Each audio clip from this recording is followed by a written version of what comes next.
Hey, hello everybody, and welcome to this class. My name is Dr. Ramos, and today we're going to review in detail the endocrine system. Okay, this is an overview of all the content we're going to cover. I will advise you to mentally separate these concepts. Um, you will see what I mean. In the first part, we're going to talk about, the endocrine system in general, how the endocrine system, together with the nervous system, how they play a role to maintaining homeostasis, how they control other organs, how they manipulate other organs, so your body can maintain homeostasis. After that, we're going to learn that the endocrine system, the way how the endocrine system works, is by producing substances that are called hormones. So in this first part, we're going to learn the details about hormones, how they work, what are the type of hormones that we have, what are the pathways that they follow to reach the receptors. That means we're going to learn also that in order for a hormone to take an action to activate another cell, it has to be this mechanism between hormone and receptors. You will see what I mean when we cover this in detail. Also, the roles of the hormones, meaning what does the hormone do to the cell once it reaches the receptor. And lastly, because we know that the endocrine system is composed by glands, and those glands are the ones that produce the hormones, we're going to learn the different ways how endocrine glands can be stimulated to produce specific hormones. Now, this part is going to be important primarily for your lecture class. For the lab, we need to understand the rest, which is reviewing each specific um, gland or organ with the functions, with the hormones they produce. Also, I would like to tell you here that the best way to memorize or to go through these different glands is by regions. So mentally prepare yourself to think about the region of the head, which endocrine glands we can find in the head, which endocrine glands we can find in the neck, what about the chest, then the abdomen, the pelvis.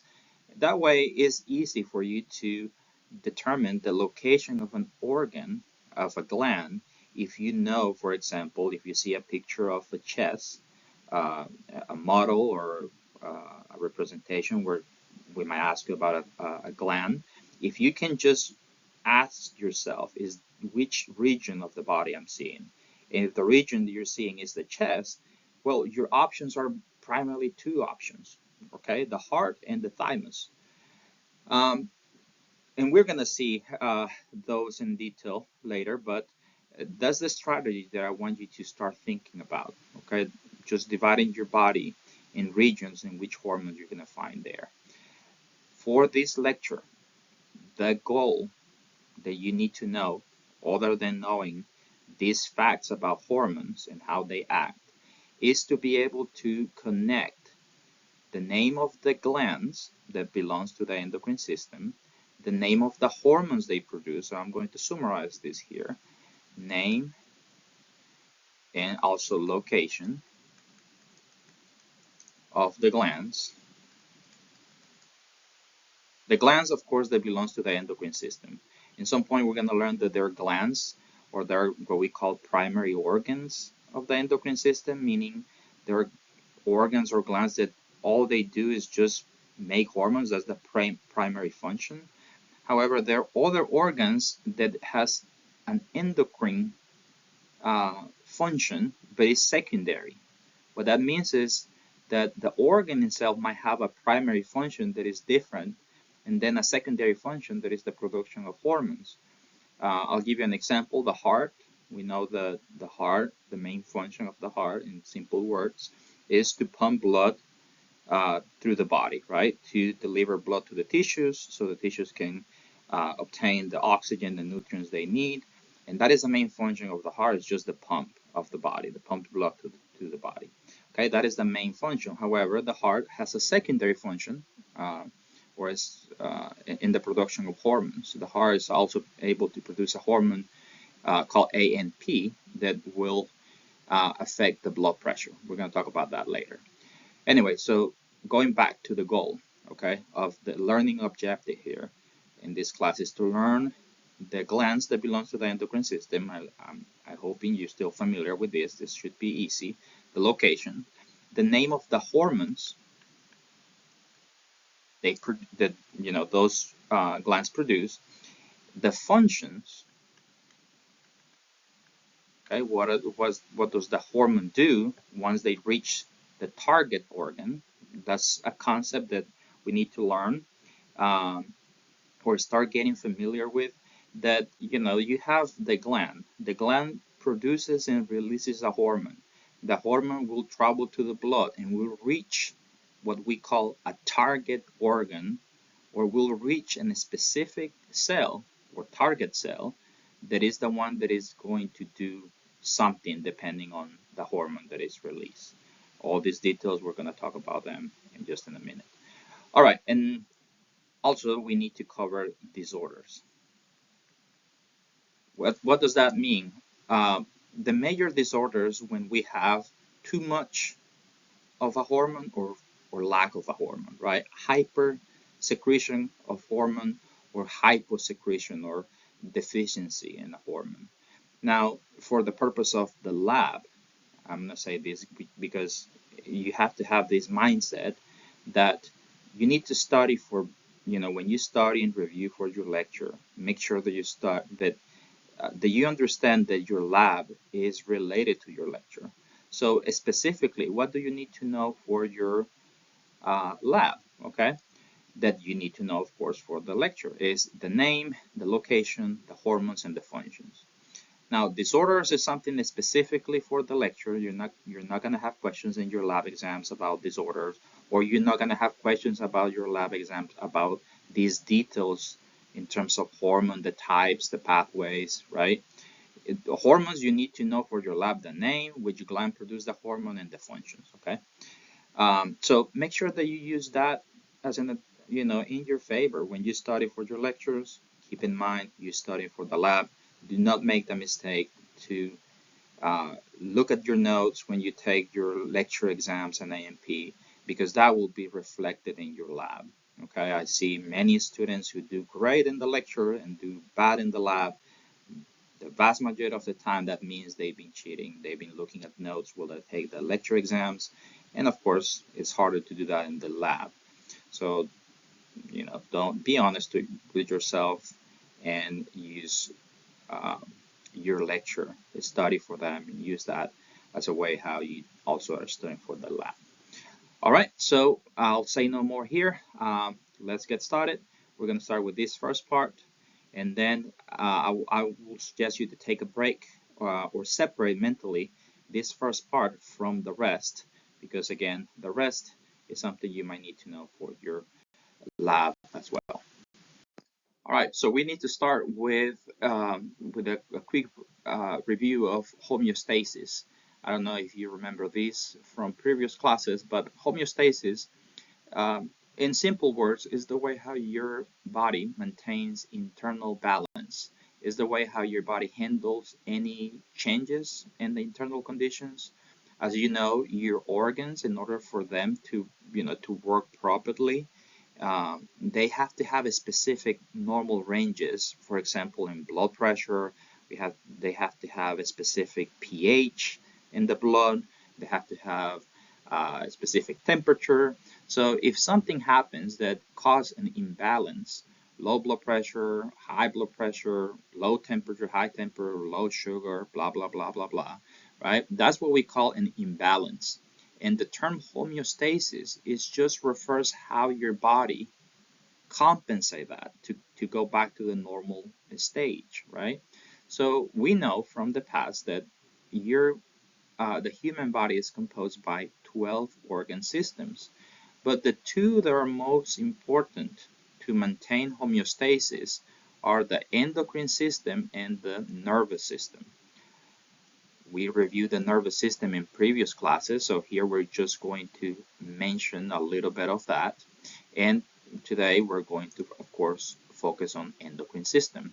Now, there are differences between both of them, but at the same time, they accomplish a common function, which is again to maintain homeostasis.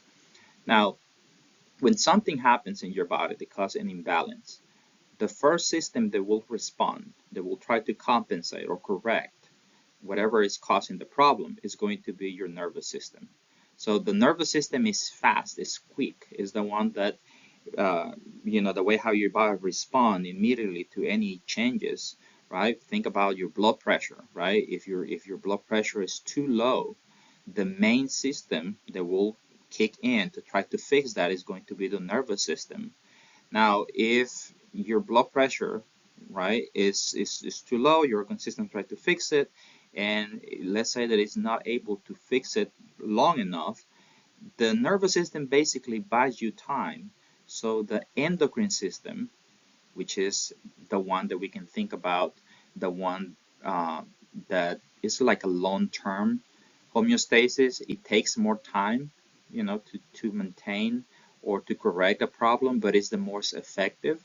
So think about nervous system, quick, fast, first respond, and think about endocrine system, a little bit slow, but more efficient in terms of maintaining homeostasis. And the same thing in the example I gave you here, to maintain blood pressure, to correct low blood pressure, the best way is through the endocrine system, how you're going to correct blood pressure if it's low for the long term.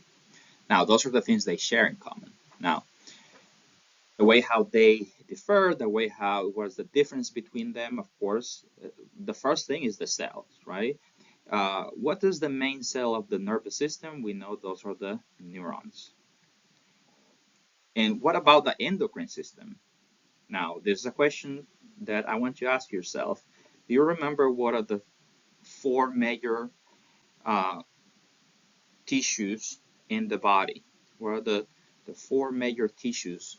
And please recall that your organs, our body is composed by organs, organ systems. Those organ systems composed by organs. What form on organs are tissues, and what form tissues are cells, many cells of the same kind. So what are the four major tissues of your body? Well, we have the first one, epithelial tissue, connective tissue. What was the other two? Well, nervous tissue and muscle tissue. Right, those are the four major tissues. So we said the nervous tissue, the main thing here is, or the cell is the neuron, right? What about the endocrine system? What will be the main cell that form the endocrine system? Specifically, glands, right? Because from AMP1, we learned that what forms the endocrine system is a bunch of glands. So my question is, those glands are made of what type of tissue? Muscle, nervous tissue, connective tissue, epithelial tissue? All right, do you remember? If not, the answer is epithelial tissue. So 100% of the glands are composed or formed by epithelial tissue. Okay, epithelial tissue. All right, so those are epithelial cells that produce substance. Now, nervous system, the way how the nervous system activates other organs to generate an action or a response is with electrical and chemical impulses. So what does that mean? If you look at down here in this picture, we have in both intercellular communications, right? What that means is, if you break down this word, inter means between, and cellular, cells, and then how cells communicate between each other, right? So going back to the example of blood pressure, you will see that I'm using examples because that's the best way to comprehend the concept. All right, we know that the normal blood pressure should be between 120 over 80 millimeters of mercury. At this point, this is part of the vital signs, blood pressure, so is good that you already know 120 over 80 is the normal blood pressure. So what happens if your blood pressure drops, goes down? That is bad, right? Low blood pressure, that is a problem. The other problem could be that your blood pressure goes high, right? Which one is worse? Which one can kill you faster? High blood pressure or low blood pressure? Low blood pressure. Low blood pressure is more dangerous because with low blood pressure, that means that there's not enough pressure to keep blood flow to where? To your organs. And when the organs do not receive blood, they do not receive oxygen, nutrients, the organs will die. The tissues or the cells that form those organs will die. So low blood pressure is dangerous. Now, high blood pressure, of course, can also be very dangerous, but um, it takes more time unless it's extremely high. Anyways, so going back to that, let's say you have low blood pressure. Something happened, your blood pressure is low, right? The first system is going to activate is going to be the nervous system. Again, it's fast. The way how your nervous system will try to bring your blood pressure up, as an example, is by communicating with other cells. In this case, your nervous system will communicate with the cells that form the heart, right? So the way how the nervous system tells your heart, hey, blood pressure is low, we need you to contract faster and stronger, right? Or squeeze harder, right? To bring your blood pressure up.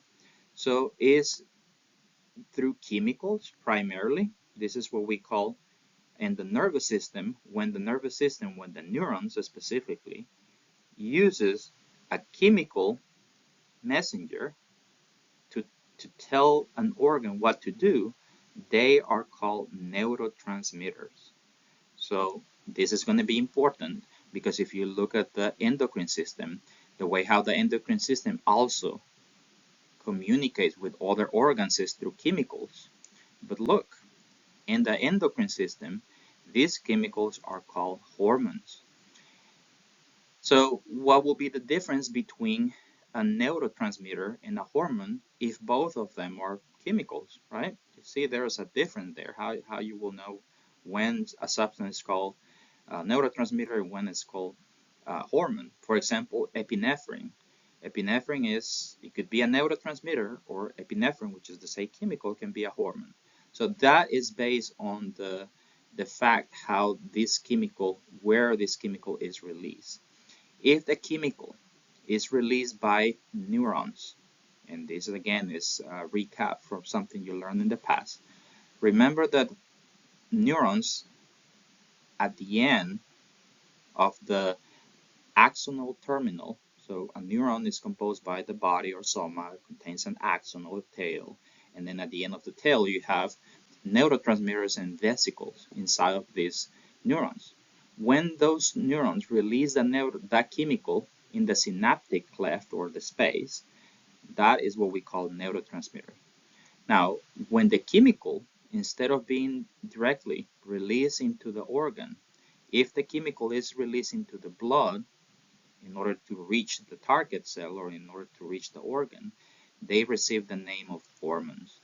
So with epinephrine, okay, when the nerves go to the heart directly and release epinephrine, for example, directly into the heart, that epinephrine is a neurotransmitter. Now, if instead the neurons go to the uh, adrenal gland and stimulate the adrenal gland for the adrenal gland to release epinephrine into the blood, the epinephrine that is produced by the adrenal gland, in this case, is a hormone, just because the fact that the chemical is traveling through the bloodstream. So, very important, going back here, both endocrine system and nervous system, they communicate primarily with other cells through chemicals, and this is high yield to know. Hormones are specific for endocrine system and the only way how the endocrine system can communicate with other cells. In the nervous system, these chemicals are called neurotransmitters. Now, also the nervous system is able to communicate with other cells through electrical impulses. So very high yield to know. Nervous system, electrical and chemical signalings while endocrine system is purely chemical. All right, in this table, we can see the difference between the endocrine system and the nervous system. Okay, this is how you yield for your lecture exam, so make sure you know this.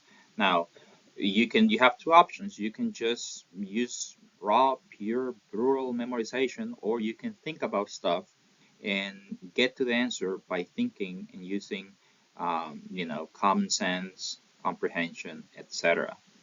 You have the tools. You pass AMP1, you have general knowledge about how the cells work. You are able to recognize these things without memorization.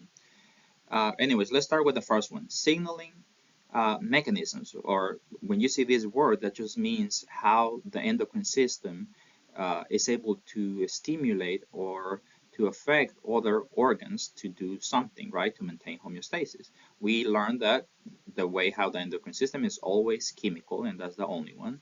And of course, we know that these chemicals and the endocrine system are called hormones. Nervous system, both chemicals and electrical. So don't don't forget that. And the chemical used by the nervous system is called neurotransmitters.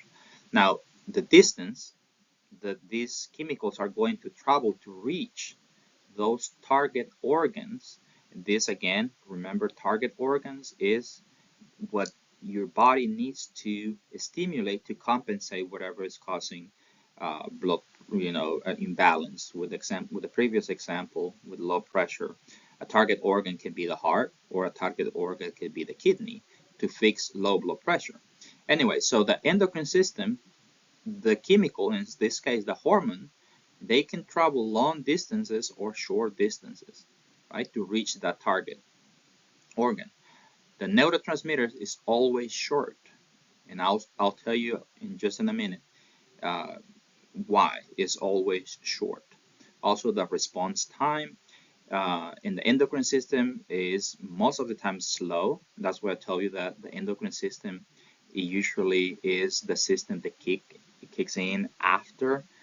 The nervous system is always fast, and that therefore this is the organ system that responds first when there's any imbalance, right? And that buys you time for the endocrine system to create and develop and produce hormones and release that. So, but endocrine system sometimes can be fast too, depending on the type of hormone. Now, the environment targeted endocrine system, internal, nervous system, internal and external. Don't worry too much about this, but this is very important. How specific? Okay, so the endocrine system is not always specific, meaning the same hormone. Because remember that what makes a hormone is the fact that the hormone is traveling through the bloodstream, right? So if an organ has the receptor for those hormones, I don't know if I mentioned this before, but we're going to introduce the concept of hormones and receptors. Receptors are part of the cells that will receive the hormone. If a cell do not have a receptor, the hormone will not do anything to that cell. If a cell has a receptor and the hormone binds to that receptor, then the hormone can enter the cell and can stimulate the changes and will stimulate the cell, to do something specific. So why the endocrine system is not always specific? Because some tissues might have receptors for the same hormones. For example, oxytocin. Okay, I'm going to introduce some of the hormones so you start getting familiar with. So oxytocin is a hormone that is produced by the pituitary gland, specifically posterior pituitary gland. So we have oxytocin produced by the posterior pituitary gland. Now, oxytocin is a hormone that once it's released in the blood, it travels through the blood, and you have two main tissues that have receptors for oxytocin. What are those tissues? The uterus and the mammary glands. So oxytocin can stimulate the muscles in the uterus to generate uterine contractions. This is especially important during labor, right? But the same oxytocin is also important to stimulate milk ejection in the mammary gland. So in the mammary gland, as you can see, we have a single hormone that can target two different organs. So in that case, oxytocin is not specific, right? Because it can affect two organs, different organs at the same time. Now, when we look at the nervous system is always specific, meaning because the nervous system uses nerves, and we know that what is a nerve is basically a collection of neurons. Those neurons, they innervate or they target specific organs. So neurons are always very specific because when a neuron gets stimulated and the action potential travels to the axon, will reach the axon terminal and the neurotransmitter will be released into that specific end of the neuron.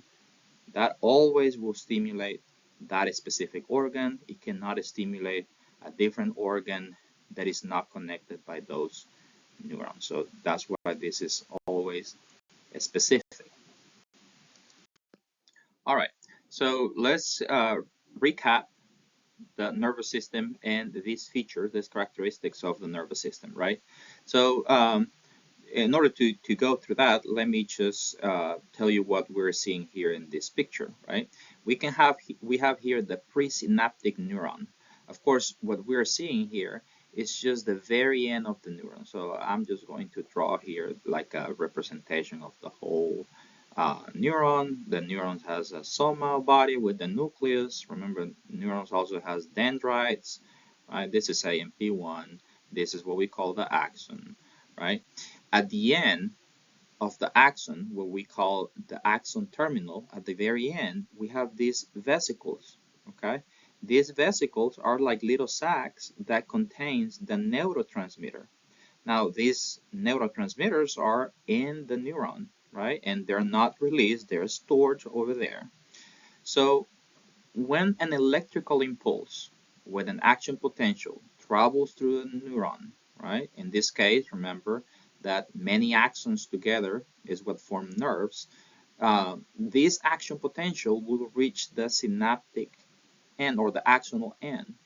At that point, the action potential, right, triggers the release of the neurotransmitters in the synaptic cleft. What is the synaptic cleft? Is this very tiny little space between the neuron and whatever neuron or organ is in the other side. That's what we call the postsynaptic neuron if it's a communication between one neuron and another.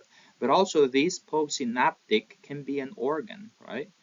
Not necessarily or not always a neuron. This could be, for example, what about the heart? Right? It could be the heart. It could be a muscle in your stomach. It could be, something else.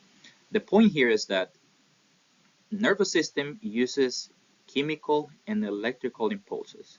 We know that the chemical, again, is called neurotransmitters, as you can see here. You know why always the distance that the neurotransmitter travels to reach the target is always short. Why? Because the neurotransmitter is always very close to the organ. The only reason why it is not stimulated is because the neurotransmitter is inside of the neuron and it's going to be released until you got an action potential. So when you have that action potential and the neurotransmitter is released, see the distance that neurotransmitter needs to travel to reach the organ. Always short. For the same reason that is always short and is practically touching the organ, that's why always the nervous system is always specific. If this is the heart, that means that if you have an electrical impulses using that nerve, you only are going to stimulate the heart. If you want to stimulate something else, like let's say the eye or the stomach, you need to use a different nerve. So in this case, in order for you to stimulate the stomach, you need to use another neuron, another nerve to stimulate that specific. That's why the nervous system response is always specific, because is actually the nerves are actually touching the organ that they're supposed to. And of course, the response is always fast, again, based on the fact that the neurotransmitter is always very close to the target organ. All right, now the endocrine system, if we look at the table again, in this case, we can still use the adrenal gland, and we're going to keep using the example of blood pressure and stimulation of the heart. So, and for this case, I'm going to make like a quick sketch of a neuron over there, just to contrast. So, all right, so we said in the endocrine system, the chemical that is used, and again, the signaling is only chemical, is hormones. Hormones are hormones because once they're produced, they have to travel the bloodstream in order to reach the target organ. In this case, in this example, the target organ is the heart. And we're looking here at the adrenal gland. Now, I'm pretty sure you know the adrenal gland is this gland that is on top of the kidneys, blah, blah, blah. But for this class, now you need to know a little bit more about the adrenal gland. The first thing you need to know is that adrenal gland itself is divided in two parts. The center of the adrenal gland is called the adrenal medulla, and the peripheral part, or the outermost part of the adrenal gland, is called the adrenal cortex. So why do you need to know that? Because there are four hormones that are produced by the adrenal gland. Three out of the four hormones, they're produced in the cortex, and only one out of the four hormones only one is produced in the medulla. Okay, and unfortunately for your lecture and your lab, you need to know the name of those hormones and where they're produced, right? So this distance traveled by the hormones, well, sometimes short distance, sometimes long distance, most of the time long distance. Just think about, and distance, I mean, when we say long, is relatively to the body, right? In the case of blood pressure, let's say blood pressure is low, and you need a substance from the endocrine system that helps to bring your blood pressure high, right? To bring it up, because the problem is that the blood pressure is low. All right, so in this case, the adrenal medulla produces epinephrine, and epinephrine is the hormone that is going to will be released into the bloodstream. So I'll put here epinephrine. Epinephrine is produced by the adrenal medulla, travels to the blood, and then reaches the heart. And the epinephrine, the main effects in the heart is it's going to increase the contractibility, how hard the heart squeezes and contracts, and also will increase the velocity of the heart beating. So it will increase the heart rate. Those two things will increase the blood pressure. All right. Now, epinephrine, right? In this scenario, epinephrine is a hormone. You see now why it travels, long distance. The response, and this might not be the best example.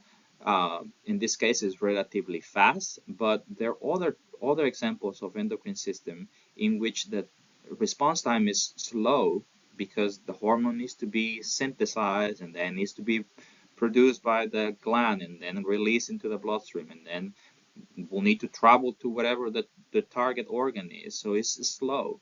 And we said that the nervous system, the response time is always fast, right? It's always fast, once again, because the neurotransmitter is right there in the synaptic cleft, or I'm sorry, at the end in the axon terminal. And the velocity of the action potential is so fast. Just think about when you want to move a muscle, you just think about moving a muscle and immediately your muscle is contracting. It's because the action potential is like electricity. It's extremely fast, and then once the action potential reach reaches the terminal axon, the neurotransmitters are over there. Okay, so always the nervous system. That's why the nervous system, the response time is always fast. It's always fast because of that. And again, nervous endocrine system is not always specific. Once again, because the same hormone can target or stimulate many organs at the same time. While the nervous system, whenever you use a specific nerve, that nerve is specifically attached to the specific organ. And that's why the nervous system is always specific. All right, so now we're ready to learn specifically the details about the endocrine system. We're not going to talk about nervous system anymore. Or again, we covered the most important part already. So now we need to focus primarily in the endocrine system. We can classify the endocrine system organs and primary organs and secondary organs, as I mentioned before. The primary organs are all these glands that they have a specific job producing hormones, and that's it. They don't do anything else. That's the main role of all of them, right? I'm pretty confident that you are familiar with all of these glands from previous classes. Maybe the thymus was one that very briefly we mentioned, but I would like to point this out here. The thymus and the thyroid gland are things that students confuse in the exams all the time. Why? Because they look relatively similar. If you when you see models or pictures of glands, all the glands, they look like fat tissue, right? Kind of fatty tissue. Um, but the key here, as I mentioned before, is to be able to recognize the location, okay? Thyroid gland is in the neck. Thymus is in the chest. And that's it. So if you have a picture of something that might look like the thyroid gland, but you see that it's in the chest, specifically right on top of the heart, the answer is thymus. If you see something in the neck, right below the larynx, that must be the thyroid, not the thymus. So this is something I need to know because I see that all the time. Keep in mind the location of the glands. All right. Secondary organs, heart, kidneys, small intestine. Um, I hope you know that the main function of the kidneys in this case is to filtrate the blood to produce urine. That's the way how the kidneys are also based on that function, which is the primary function. They're also known as the filters of the blood because basically what they do is they filter the blood, they remove all the waste products, the toxins, the things that we don't need, and they're secreted to the urine. So your kidneys form, and of course, excessive water. So the kidneys are the organs that produce the urine. And what is the urine? Other than this yellow liquid that we, secrete every once in a while, right? It's the filtration of blood that contains excessive water, excessive waste products, right? So that's the main function of the kidney. But the kidney, for the purpose of your lectures, you need to know there are two hormones that are produced by the kidneys and will affect other organs.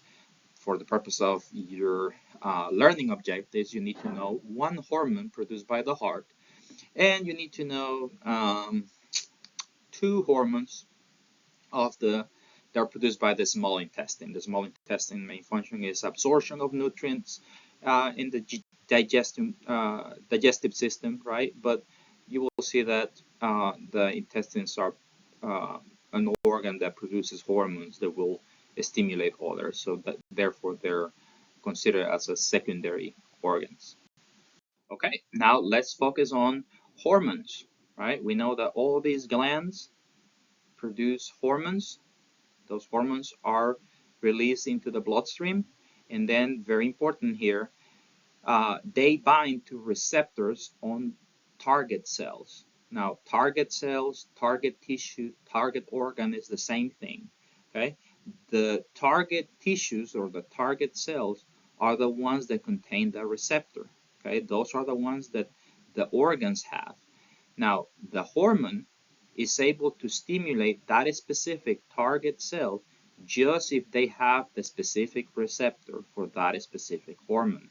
Now I'm going to show you next an illustration of that, and you will see that this is something that you will find in your books. This type of illustration is like, we normally call this like the key and the lock analogy or mechanism to explain how hormones and receptors, how they interact to stimulate a target cell. Okay, so what I have here is two cells. Okay, let's call this cell A and let's call this cell B. In the left side of the screen we have hormones, and I'm representing these hormones with shapes. Okay, we have this kind of look like a Dorito, um, this triangular shape, right? Hormone, and then we have this circular shape hormone. Now, once again, we have receptors, right? Those receptors are located in these target cells or target organs. Remember, many cells of the same time, many cells that accomplish the same functions same time, they're called tissues. And what forms your organ is a bunch of tissues together, right? So we have a hormone. And if you think about the key and the lock, the hormone and the receptor, they need to, it's like a puzzle, right? They need to bind, but they will just bind if they fit perfectly. So for example, let's call this hormone number 1 and let's call this hormone number 2.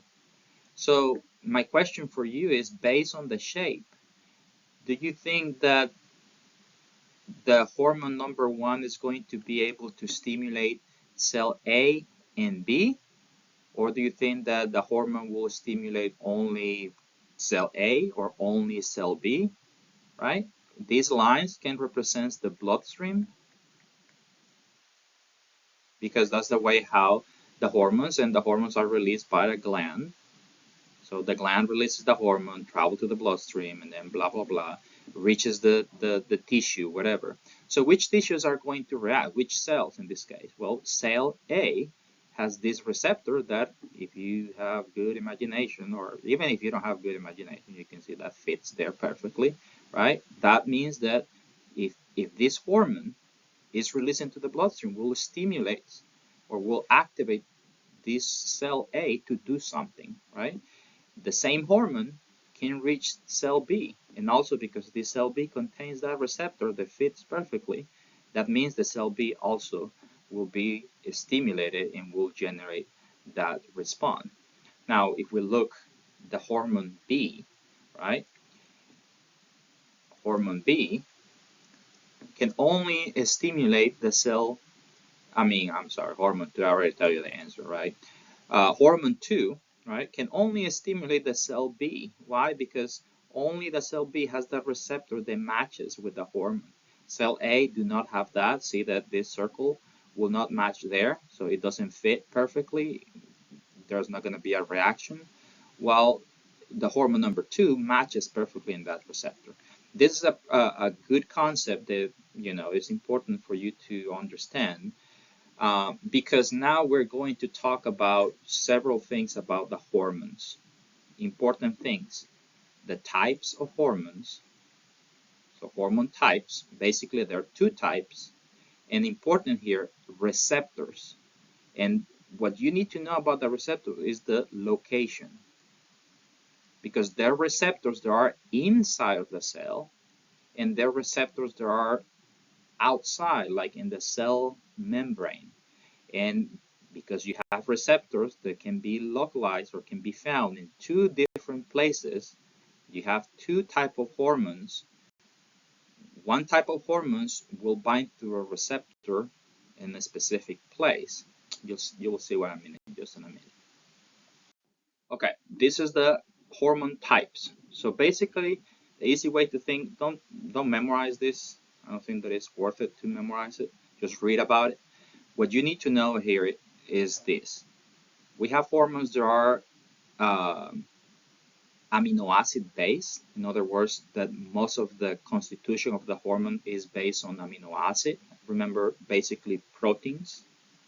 The building blocks of proteins are amino acids. So we have Hormones that are protein-based or derived from amino acid, the important thing here is that they cannot pass through the cell membrane.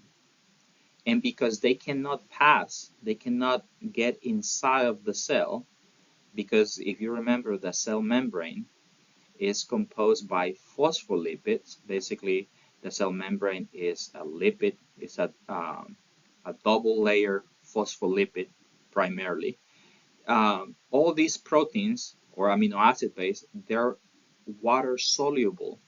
So all of them are water soluble, meaning that if something is water soluble, that means that they dissolve in water. And the opposite is true. If something dissolves in water, they do not dissolve or mix with fat. So by the fact that proteins, hormone proteins, are water soluble, when they try to pass the cell membrane, they cannot pass the cell membrane because the cell membrane is fat and they repel those hormones. Therefore, and in order for the hormone to reach that receptor must be located in the cell membrane, so outside of the cell. The other type of hormones is the lipid base, right? Lipid equals fat. Because they're lipid base in the cell membrane, as we just said, is primarily formed by fat. They're friends, they're like partners, right? They have VIP access. So for hormones that are lipid based, the cell membrane do not represent an obstacle. So they can pass freely. And therefore, hormones that are lipid based, the receptors for those hormones can be found primarily in the nucleus or in the cytoplasm. Okay, so the pathway of hormone action, that's just a fancy way to say how the hormone reaches the receptor, right? And this is based on what I just said before. Again, this is not memorization. If you just read carefully the name of this pathway, because there are two pathways, okay? But if you just read this one, you will know what type of hormone is the one that will use this specific pathway. Let's read it together. The intracellular hormone receptor pathway. Okay, so intra means inside, right? Inside of what? Cell. So what is inside of the cell? The hormone receptor. Okay, so because we said that the hormone receptor is inside of the cell, if you look at this picture, the receptor is represented by this blue thing. So the receptor can be either in the nucleus or the receptor can be in the cytoplasm. It makes sense, right? Because the lipid soluble hormones, they are lipid based. The cell membrane, which is what separates the intracellular space from the extracellular, so the cell membrane basically defines what is inside from what is outside of the cell. The cell membrane is nothing for the lipid soluble hormones, lipid based hormones. So the hormone can reach the receptor inside of the cell. Right. In other words, when you see, and this is the high yield, this is the concept you need to be able to connect for your exams, is to connect intracellular hormone receptor pathway basically with lipid-based hormones. An amino acid-based hormone cannot use the intracellular hormone receptor pathway. Again, because amino acids, proteins are water soluble, they cannot pass the cell membrane. We're going to see that in the next slide. Anyways, so make sure you know where is the receptor, the name of the pathway has to do with that. And if you just read that, you can just think about what type of hormone is the one that is going to use that specific pathway. The second pathway is called the cell membrane receptor pathway. And again, you don't need to memorize that. If you just see and read carefully, the answer is going to be in the question itself. Cell membrane receptor pathway is telling you that the receptor is located in the cell membrane. And if it's in the cell membrane, that means that the hormone that is going to join or bind to that receptor is a water-soluble hormone. In other words, it's a hormone that is amino acid based, or you can find this as a protein hormones. Those do not mix with fat. Therefore, the receptor needs to be in the cell membrane because otherwise, the hormone will not be able to reach the receptor if the receptor is inside of the cell. Okay, if the receptor is inside of the cell, you can have tons and tons of hormones and nothing will happen because the receptor and the hormone will never bind or interact. So that is kind of the main thing. Now, with this one, also there's more details about the way how the hormone finally, stimulates the the cell, which I would just recommend you to read. That don't invest a lot of time. I'll just briefly mention here. See what happens when the hormone and the receptor bind to each other. So the stimulation, okay, is kind of indirect. When you have a hormone that is lipid based and use the other pathway, the hormone goes directly into the nucleus and directly affect the DNA to produce, for example, a protein, an enzyme, a hormone, whatever, right? So it stimulates the cells directly. Those hormones are lipid based. Now, the water soluble hormones, they stimulate the cells indirectly because really once the receptor and the hormone bind together, then that triggers a cascades of events that again is not worth it for you to kind of memorize that, just read about it. It's the messenger system, right? We have the first messenger is what we call the hormone. The hormone delivers the message, in this case, to the receptor. Basically says if the receptor get the hormone, the receptor then will trigger a chemical reaction that will end in the production of a chemical called CAMP, which is a cyclist, adenyl cyclist, is what we call the second messenger. AMP comes from ATP. Remember, ATP is adenosine 3-phosphate. Okay, so when you have AMP, it means adenosine monophosphate, and the C is for the cyclase. Okay, so again, this is not super important, but at the end, this CAMP is the one that stimulates a protein kinase, and the protein kinase is the one that adds phosphate groups to proteins that are inactive, and then the proteins, once they have the phosphate group, they become active, right? Again, this is not super. The most important thing for you and for your exams is to recognize that the hormones that are water soluble cannot pass the cell membrane. They need that receptor. The receptor needs to be in the cell membrane, and they use first and second messenger. The first messenger is the hormone. The second messenger is the CAMP, and that is what triggers the activation or deactivation of proteins. All right, responses in target cells due to hormones. In other words, right, how we can simplify that. So basically, what this is telling you is that what does the hormone do, to the cell once it reaches the cell, once the hormone and the receptor bind together? What are the things that the cell, what are the responses from the cells, right? All of these are possible responses, and all these responses will depend on specific hormones, right? For example, some hormones will stimulate protein synthesis in the cell. What are those protein synthesis? Well, some proteins can be like enzymes. I'll give you an example of this. Let's say you eat something, right, that contains proteins. In order for our body to be able to absorb the proteins in our diet, we have to have a way how to break down the proteins to the smallest components, to the building blocks. We know that building blocks of proteins are amino acids.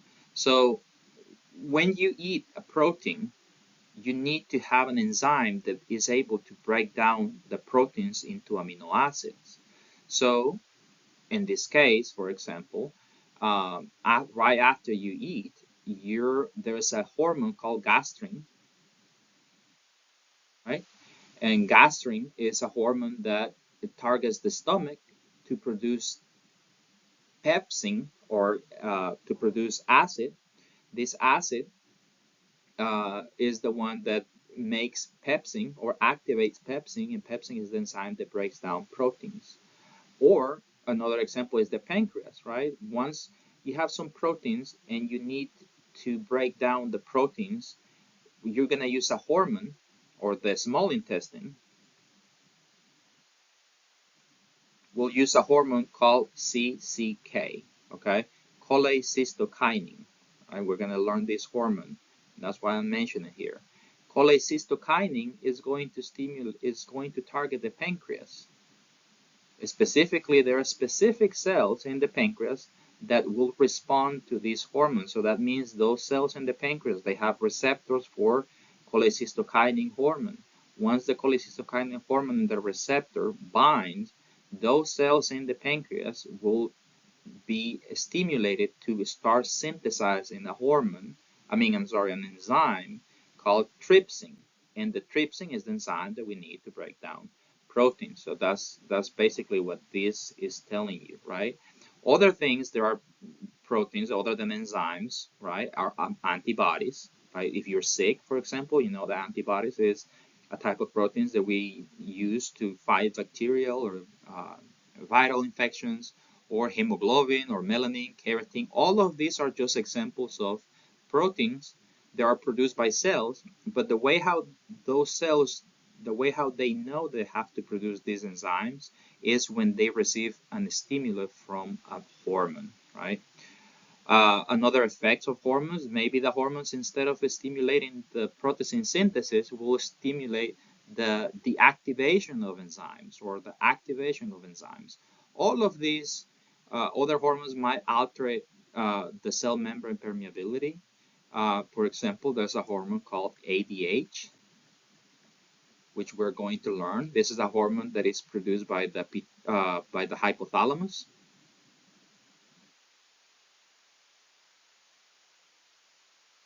The hypothalamus produces ADH. ADH is stored in the posterior pituitary gland.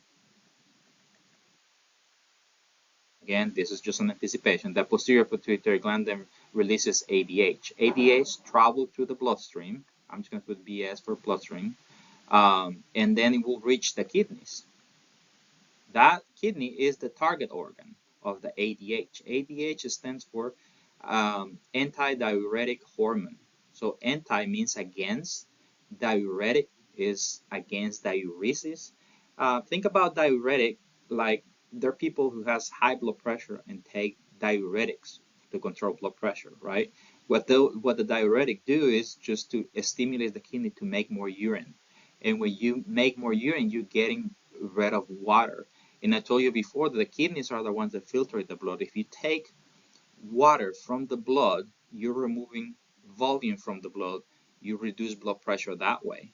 So, anyways, this antidiuretic hormone, the way how the kidney cells respond once the ADH reaches the cells in the cells in the kidney become more permeable to water.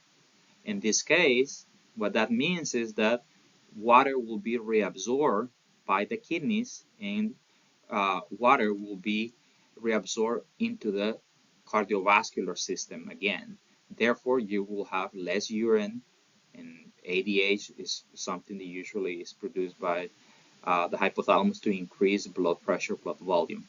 Um, I mentioned this very briefly. We're going to talk about that in details later, but it's a good way to start knowing these hormones, and you will see the complexity of them we go through. Anyways, you can see and you can read the rest. Some hormones, actually, if you see number 5, a stimulation of secretion of the secretion of products. Sometimes we use a hormone to stimulate a gland to produce another hormone. So we're going to talk about that later. just in a minute, but in this case, thyroid stimulating hormone is a hormone produced by the pituitary gland, targets the thyroid gland, which is in the neck. And then the thyroid gland, the cells in the thyroid gland, once they receive that hormone and interact, and the hormone receptor interaction occurs, then those cells that form the thyroid gland produce thyroid hormone. Okay. All right. We learned initially a few minutes ago that the endocrine system, the hormones can travel long and short distances, right? Based on that, we can classify, we can divide this signaling in endocrine signaling. Most of the time, endocrine signaling means that the hormone will be produced by the gland, right? In this case, adrenal gland produces a hormone. Uh, the hormone will travel through the bloodstream to reach uh, the target and target organ. In this case, I'm using the heart as an example. That is an example of endocrine chemical signaling, right?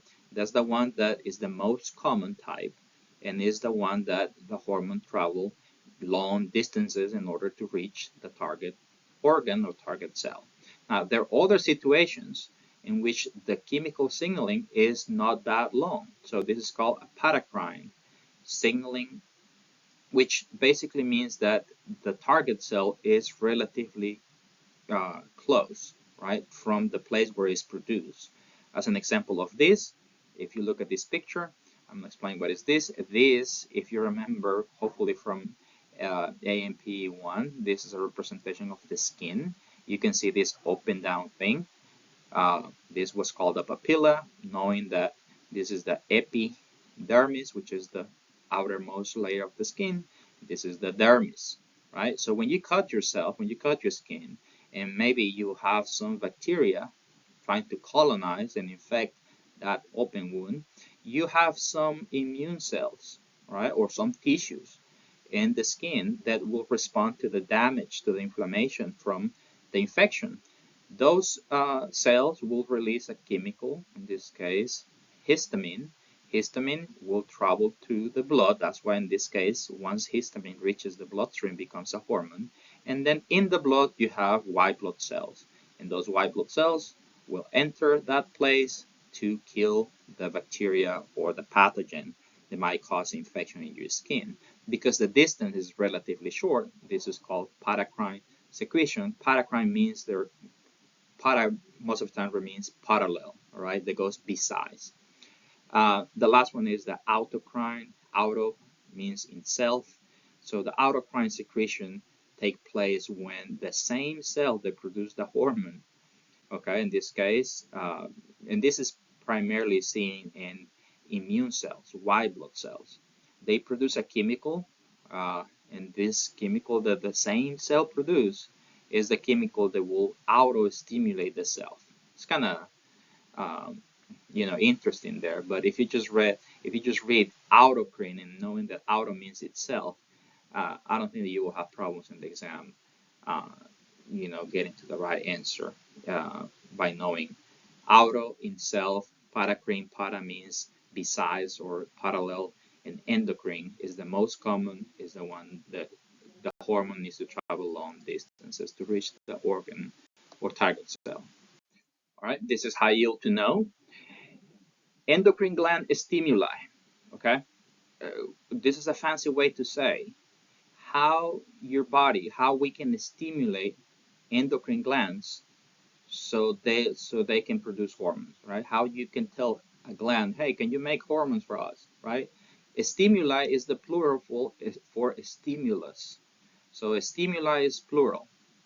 What are the three ways how we can activate endocrine glands so these endocrine glands can produce hormones? Well, these are the three ways, okay?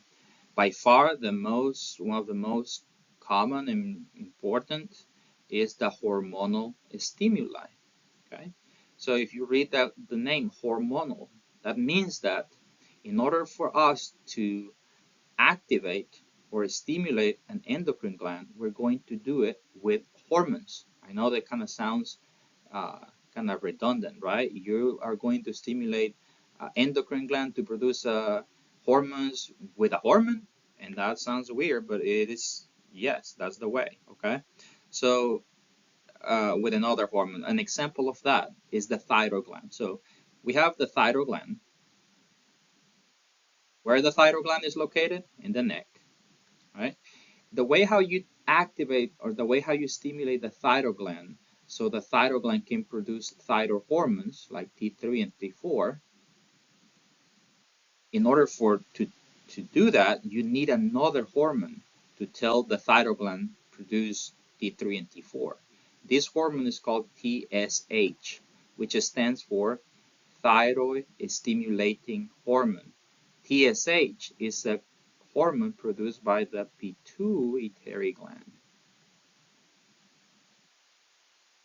So see the pituitary gland, where do we have that? Wow, there in the head, right? It's right below the hypothalamus. Is that little gland that hangs out of the brain, blah, blah, blah. So the pituitary gland produces TSH. TSH is a hormone, travels to the bloodstream, reaches the thyroid gland, and then that hormone stimulates the thyroid gland to produce thyroid hormone. So that's an example of hormonal stimuli. You use a hormone to stimulate a gland to produce a hormone. What else? What other one? Well, we have here neural stimuli, and you probably will know just based on the name. Neural stimuli. In this case, what we're going to use to stimulate the gland is a nerve. Okay, neural stimuli means basically nerve. So you use a nerve to stimulate an endocrine gland to secrete hormones. So the classic example is the adrenal gland. Which specific part of the adrenal gland? The medulla. Right? This is the only part of the adrenal gland that is stimulated by a neural stimuli. So basically what happens is that a nerve directly stimulates the center of the adrenal gland to produce a hormone, in this case, epinephrine. Okay? So because we're using a nerve and nerve impulse to stimulate the adrenal gland to produce epinephrine, this is an example of neural stimuli. Now, just so you can see how complex this sometimes can get, is we said that also the adrenal gland has the cortex.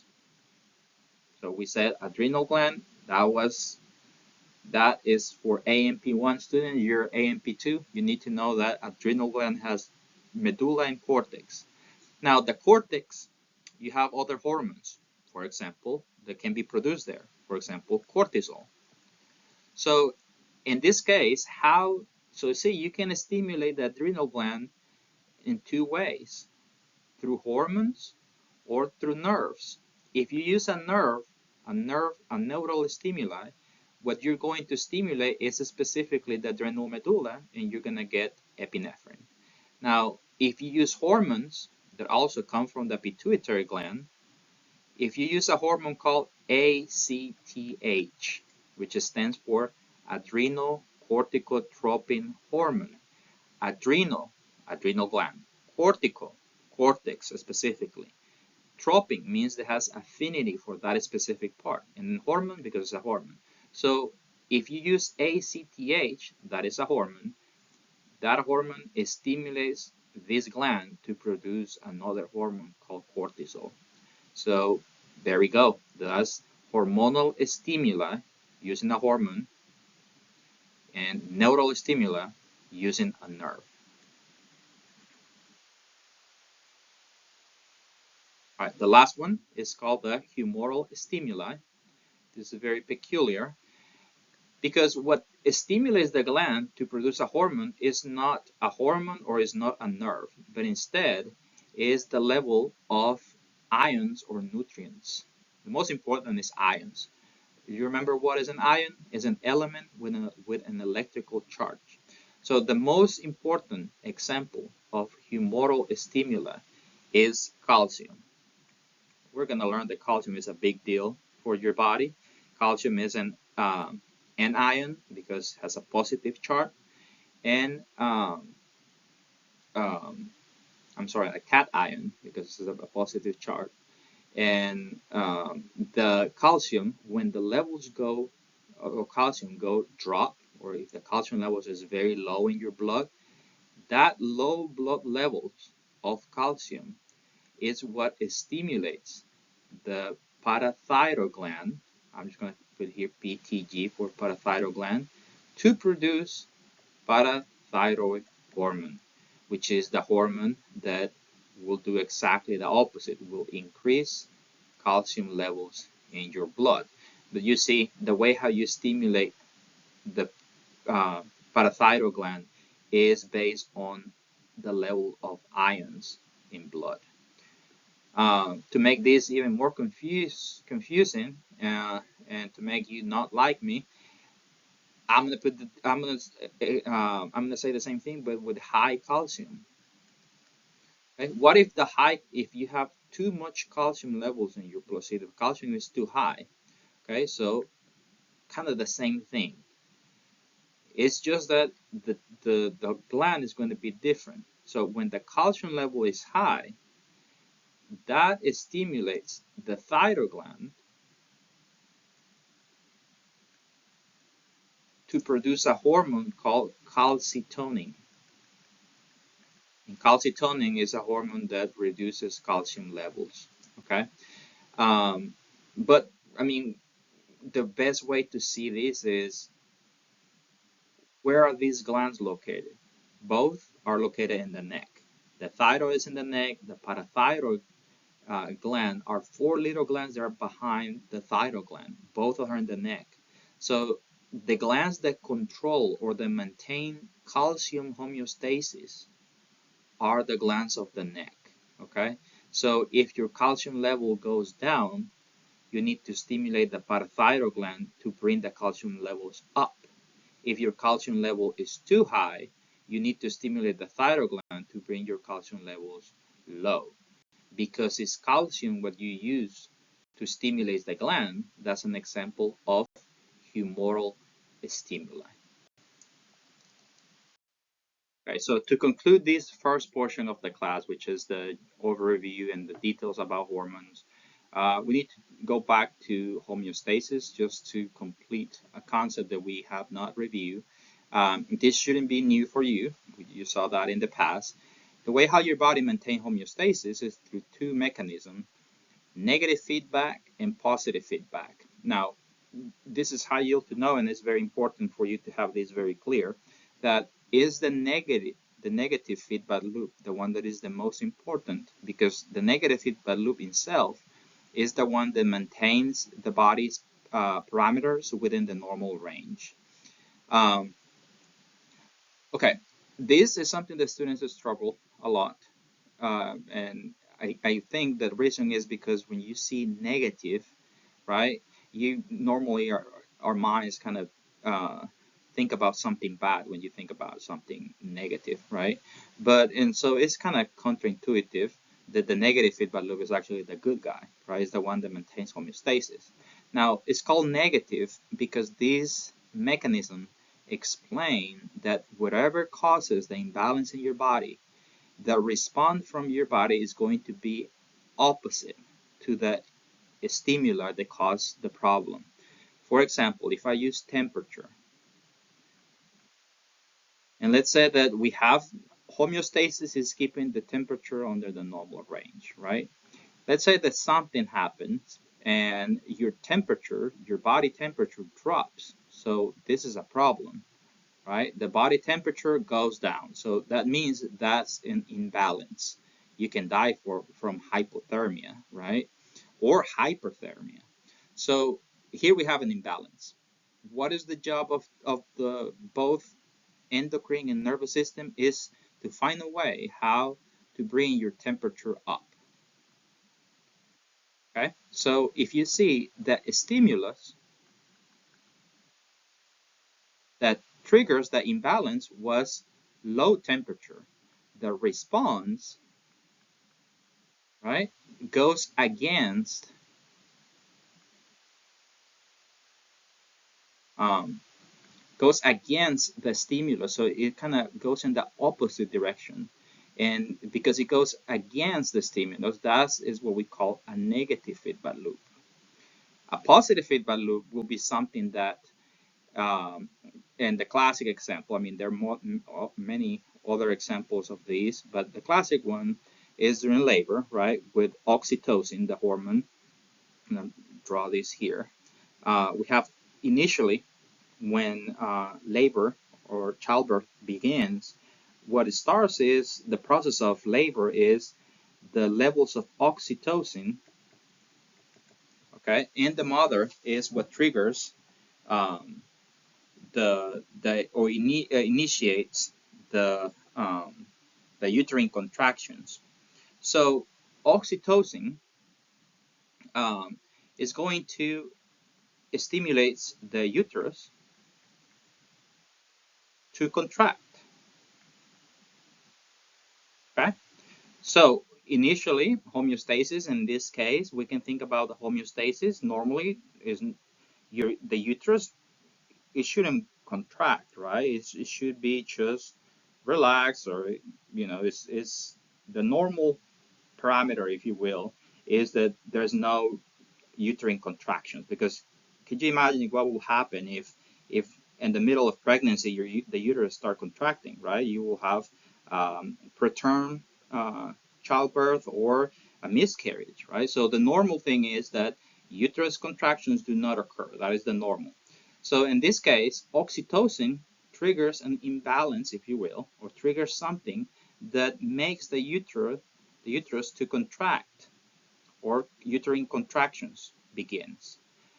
A negative feedback loop, right, will do something to contrast the high levels of oxytocin. That will be the normal response if we think about a negative feedback loop, right? If the oxytocin was the one that triggers the uterus to contract, a negative feedback loop is to find a way how to bring oxytocin levels down so the uterus do not contract, right?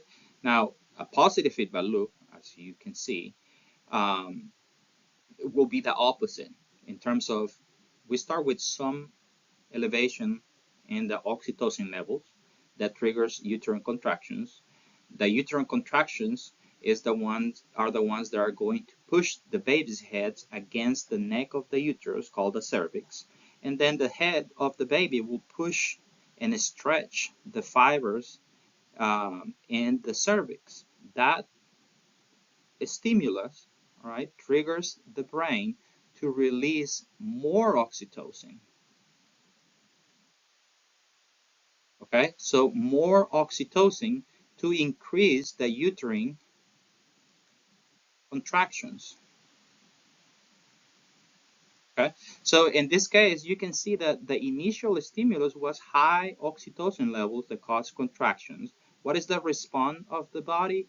Is increasing oxytocin, so enhance or goes in favor to the stimulus to produce even more uterine contractions. That's the main difference. But why, you might ask yourself, why the positive feedback loop is not important to maintain homeostasis?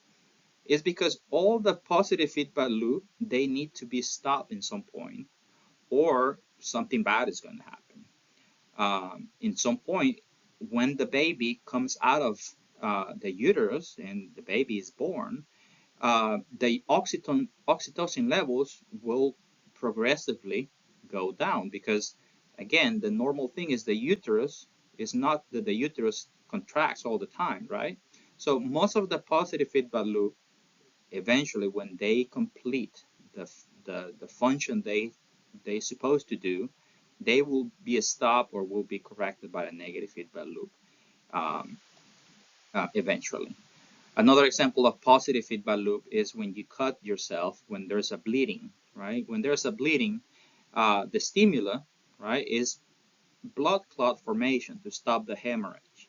So initially, a few platelets go to the place where your blood vessel is ruptured and is bleeding, and that's the initial stimulus. The positive feedback loop refers to the fact that these few platelets will release chemicals that will bring even more platelets to create a blood clot.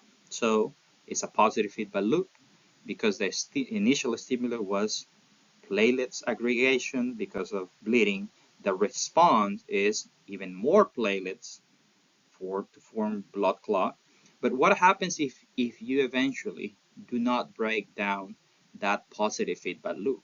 What will happen if you body uncontrolled uh, or is no control by a negative feedback loop? What's going to happen is that then your body will keep forming blood clots where you don't need, and then you might have pulmonary embolism, or you know what happens when you have an excessive blood clotting. Also, another example, just to keep this clear, is during cancer, right? Cancer cells are cells that they remain in a positive feedback loop, and even your body isn't able to stop the positive feedback loop of growing. So, for example, our tissues, our organs, most of the time they are replaced. New cells replace your tissues by old cells by new cells, right? But there is an order and there is a, a restriction of growth, right? So when somebody has a tumor cancer, the tumor cells they are in a loop, in a positive feedback loop that cannot be stopped. So that means is that the cells of the tumor will just multiply without any control. And again, all the positive feedback loops are in the long term, they're bad. They always will cause a problem. So positive feedback loop are good for short term, for specific circumstances. But the point here is that in the long term, all the positive feedback loop will be stopped for a negative feedback loop to maintain homeostasis. This is another example that illustrates the negative feedback loop in your body. In this example, we're going to use this image, right? We have the numbers so you can see the order or the sequence of the events. The first thing is we have homeostasis. We're going to use corticoids. The most important one, let's say cortisol, right? We have a normal cortisol level in blood. So when the normal level is fine, we say, well, we are in homeostasis, no problem. But let's then see that something happens and an imbalance occur, meaning that your levels of cortisol drop. So now the cortisol levels are low. Well, that is a problem. That is an imbalance.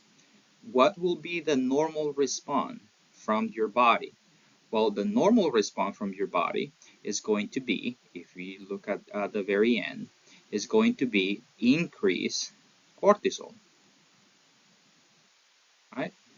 So we know there is a negative feedback loop because the initial stimulus was low and now the response is going up in the opposite direction. So how that happens, or how your body will correct that in this particular example.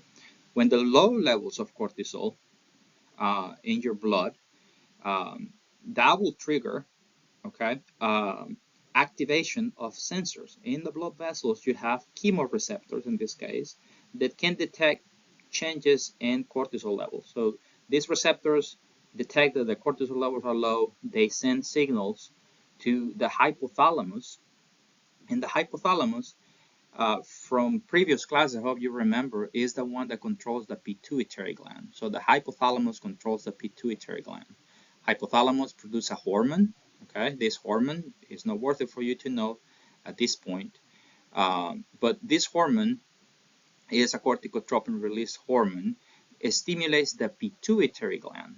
Okay, the pituitary gland then will produce a hormone called ACTH. This ACTH is a hormone that is released by the pituitary gland, and the pituitary gland releases the ACTH, which will go to the adrenal glands, specifically to the cortex. Remember, ACTH stands for adrenocorticotropic inotropic hormone. And that refers to the fact that this hormone targets the adrenal gland, specifically the cortex, and that triggers or stimulates the release or production of cortisol or glucocorticoids in the blood to bring the corticosteroid levels back to the normal range. All right, so until this point, we cover all this overview of hormones. Once again, this is important for your lectures. You will not be asked a lot of these in your lab. But now we're going to start and we're going to review gland by gland, hormone by hormone, what are the most important functions of them. And once again, keep in mind three main things that you need to know for your lab. The name of the gland, where is that gland located in the human body, what is the hormone produced by that gland, and lastly, what is the function. So we're going to start with the pituitary gland and hypothalamus. Now, bear with me here. This is one of the most, it's tricky because there's a lot of hormones. There's a lot to memorize here. So you need to start studying early. If you think that you can learn all these hormones in 1 week, you're going to be disappointed because it's going to be a lot of information in a short period of time. You need to start studying early. That's why this exam is one of the hardest ones, because memorizing these hormones and functions is not easy if you do not study early or if you don't have a good strategy. Okay, so my recommendation is to keep in mind always, especially for your lab, keep it simple. Memorize first, what are the glands that we have in the head? And basically you have two options that you need to know for your exams. Pineal gland, pituitary gland. What are the glands that we have in the neck? Basically two options again, either the thyroid or parathyroid gland. What that means is that if you have a question in your exam and it's pointing to a structure in the neck, your only choices are two, thyroid or parathyroid. What about the chest? Well, in the chest you have two, thymus and also the heart. You need to be careful with the heart. Remember, the heart is a secondary organ. I already mentioned why they're called secondaries. And the thymus, right? Abdomen, again, make a list what organs you can find in the abdomen that belongs to the endocrine system, adrenal glands on top of the kidney, pancreas, those are the primary organs. However, you also have as a secondary function the kidneys itself and the small intestine. And lastly, in the pelvis, if it's a female, ovaries, if it's a male, testes, even though the testes will not be normally within the pelvic cavity, they are outside, but just keep that in mind. Okay, so let's start with the region of the head. And basically I told you here you need to know two glands, pineal gland and the pituitary gland. Now the hypothalamus is not as necessarily a gland, but it's an area in the brain that the most important thing that you need to know of the hypothalamus is that it's extremely important to control homeostasis. The hypothalamus is in charge to control the pituitary gland. Sometimes the hypothalamus is called the command center because the pituitary gland depends on the hypothalamus. So how you can see, and again, how you can see the difference between one and another if you don't have this specific picture in your exams, how you know which is the pituitary gland, which is the pineal gland. First, you need to know that pineal gland is more posterior, okay? So we have a mid-sagittal cross-section of the brain here, so it's showing you half of the brain. And remember this structure from the past. This is the cerebellum. The cerebellum is in the back of your head, so it's the most posterior structure. Therefore, if we think about the cerebrum, this will be the occipital lobe. The more interior is the frontal lobe. And if you just know that, wherever you see the cerebellum, the gland that is closer to the cerebellum is the pineal gland, is the posterior. The pituitary gland, another way, is of course is interior, goes closer to the frontal lobe, or you can think it's exactly in the opposite direction than the cerebellum. But another important thing to recognize the pituitary gland is that the pituitary gland is not within the brain, so it's kind of hanging of the brain. And you see this cord over here has a name. And for AMP2, you need to know that that cord that communicates the hypothalamus, which is this green region here that I colored for you here, with the pituitary gland, this structure that connects them is called the infundibulum. And this is important to know. Infundibulum is this cord that connects the hypothalamus and pituitary gland. Okay, we are going to invest a lot of time learning about the hypothalamus pituitary complex, or sometimes it's called axis. It's because depending on the hormone produced and released by the hypothalamus, the pituitary gland is going to release something accordingly.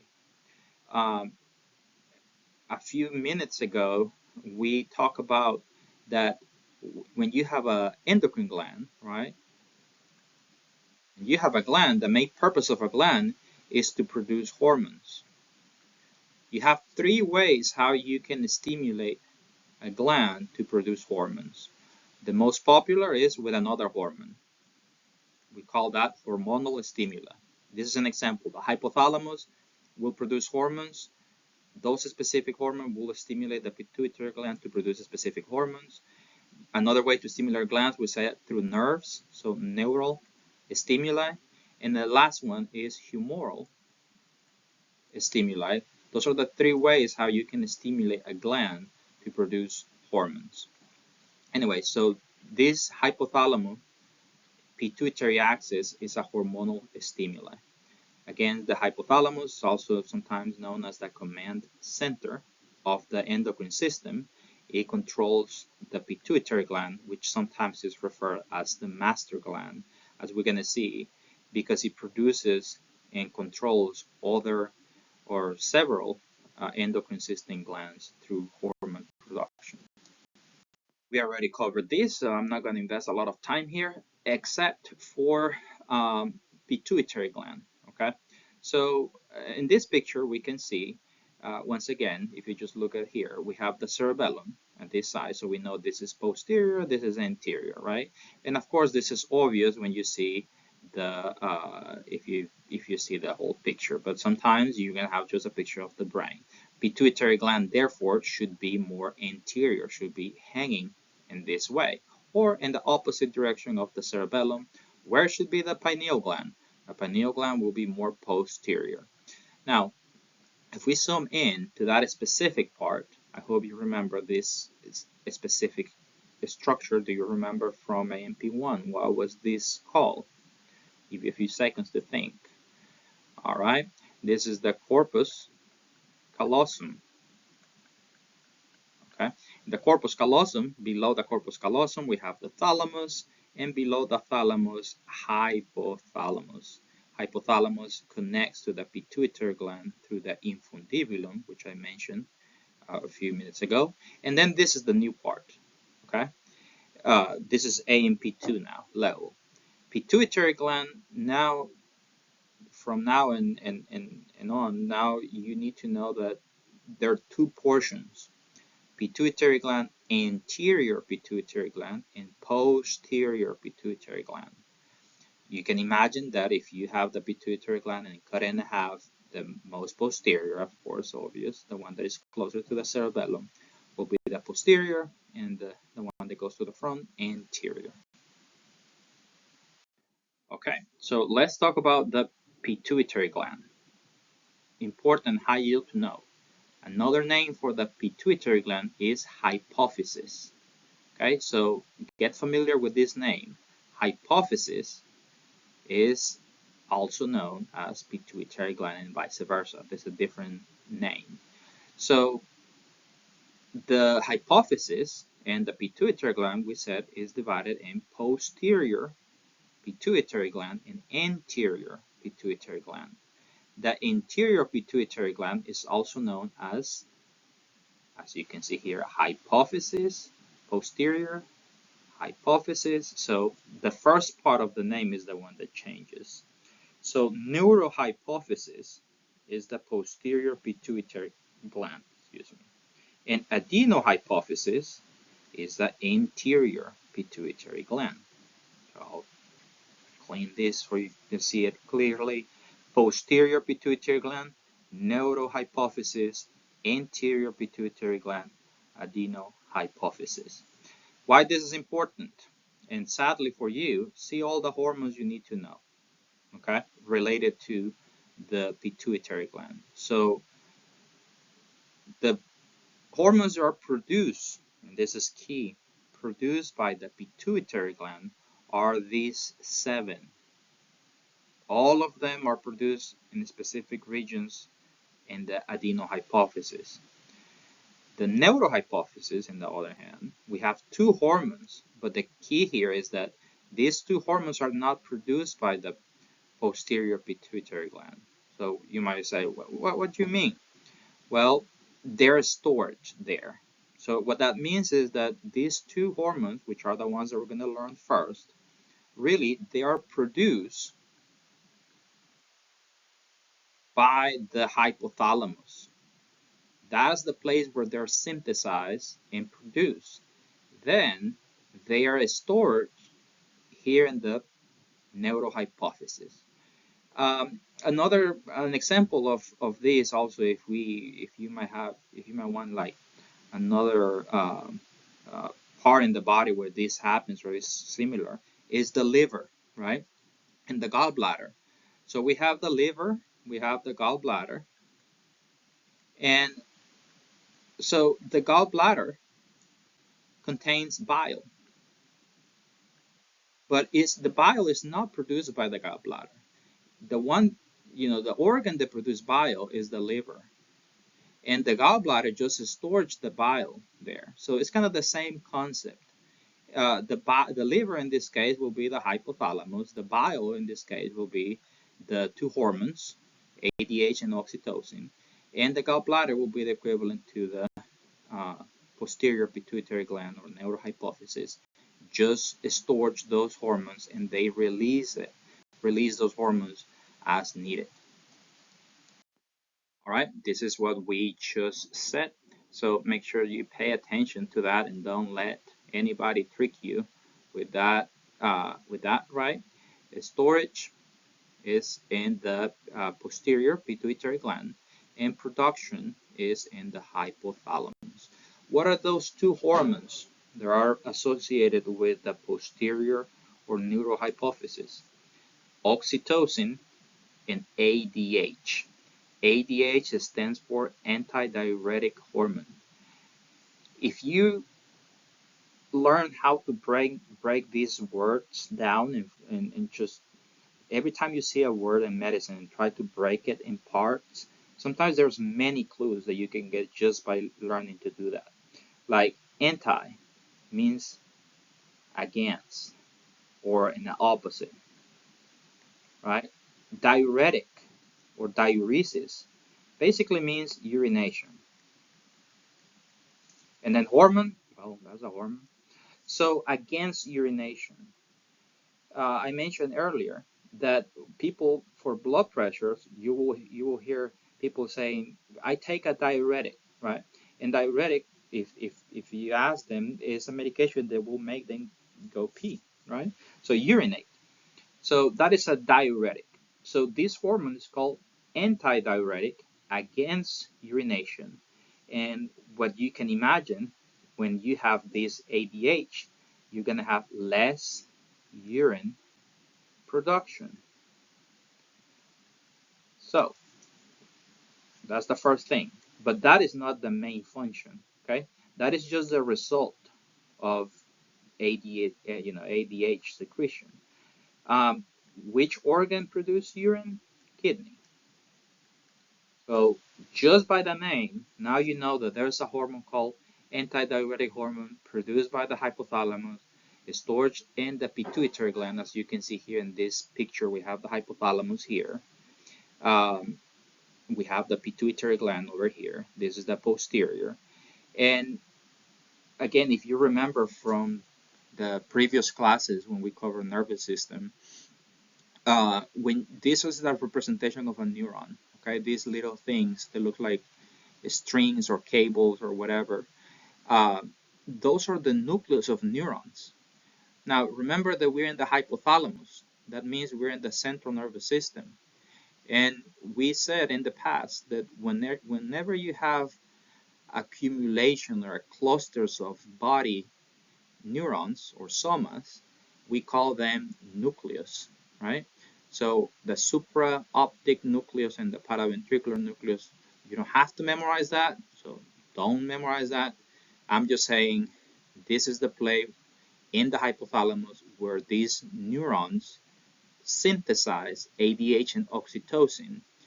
Then these hormones travel through the axons, right, and that get storage in the axon terminals of the same neurons, but in the posterior pituitary gland.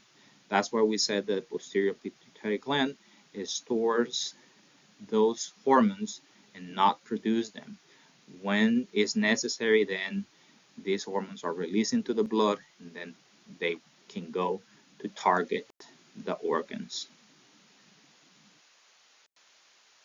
okay, to the target organs. Now, let's review both of them, oxytocin and ADH, in more detail now. All right, let's start with oxytocin. Oxytocin has two major functions that you need to know for both lecture and lab. So remember step one, who produces oxytocin? Hypothalamus. Where is the storage? Posterior pituitary gland. What's the normal of the hormone? The name, oxytocin. What is the function? Well, you need to know two functions. The primarily function is that the oxytocin stimulates uterine contractions and dilation of the cervix during labor, right? That's the very childbirth. That's the most important one. In fact, um, this oxytocin, we have a synthetic version, right? Pitocin. Pitocin is the injection sometimes you get, or is the thing that the nurse during labor will put in the IV to stimulate uterine contractions, right? But our bodies produce oxytocin naturally, and that is the main function to remember: stimulation of the smooth muscle in the uterus to contract during labor. Another function of oxytocin is milk ejection. So you can see there that oxytocin has two target organs. If you have oxytocin in your blood, oxytocin is not specific. Again, it's going to stimulate any tissues or organ that has receptors for oxytocin. And the two more important ones are the uterus and the mammary gland. In the mammary gland, the key word here is ejection. Why I'm saying the key is ejection?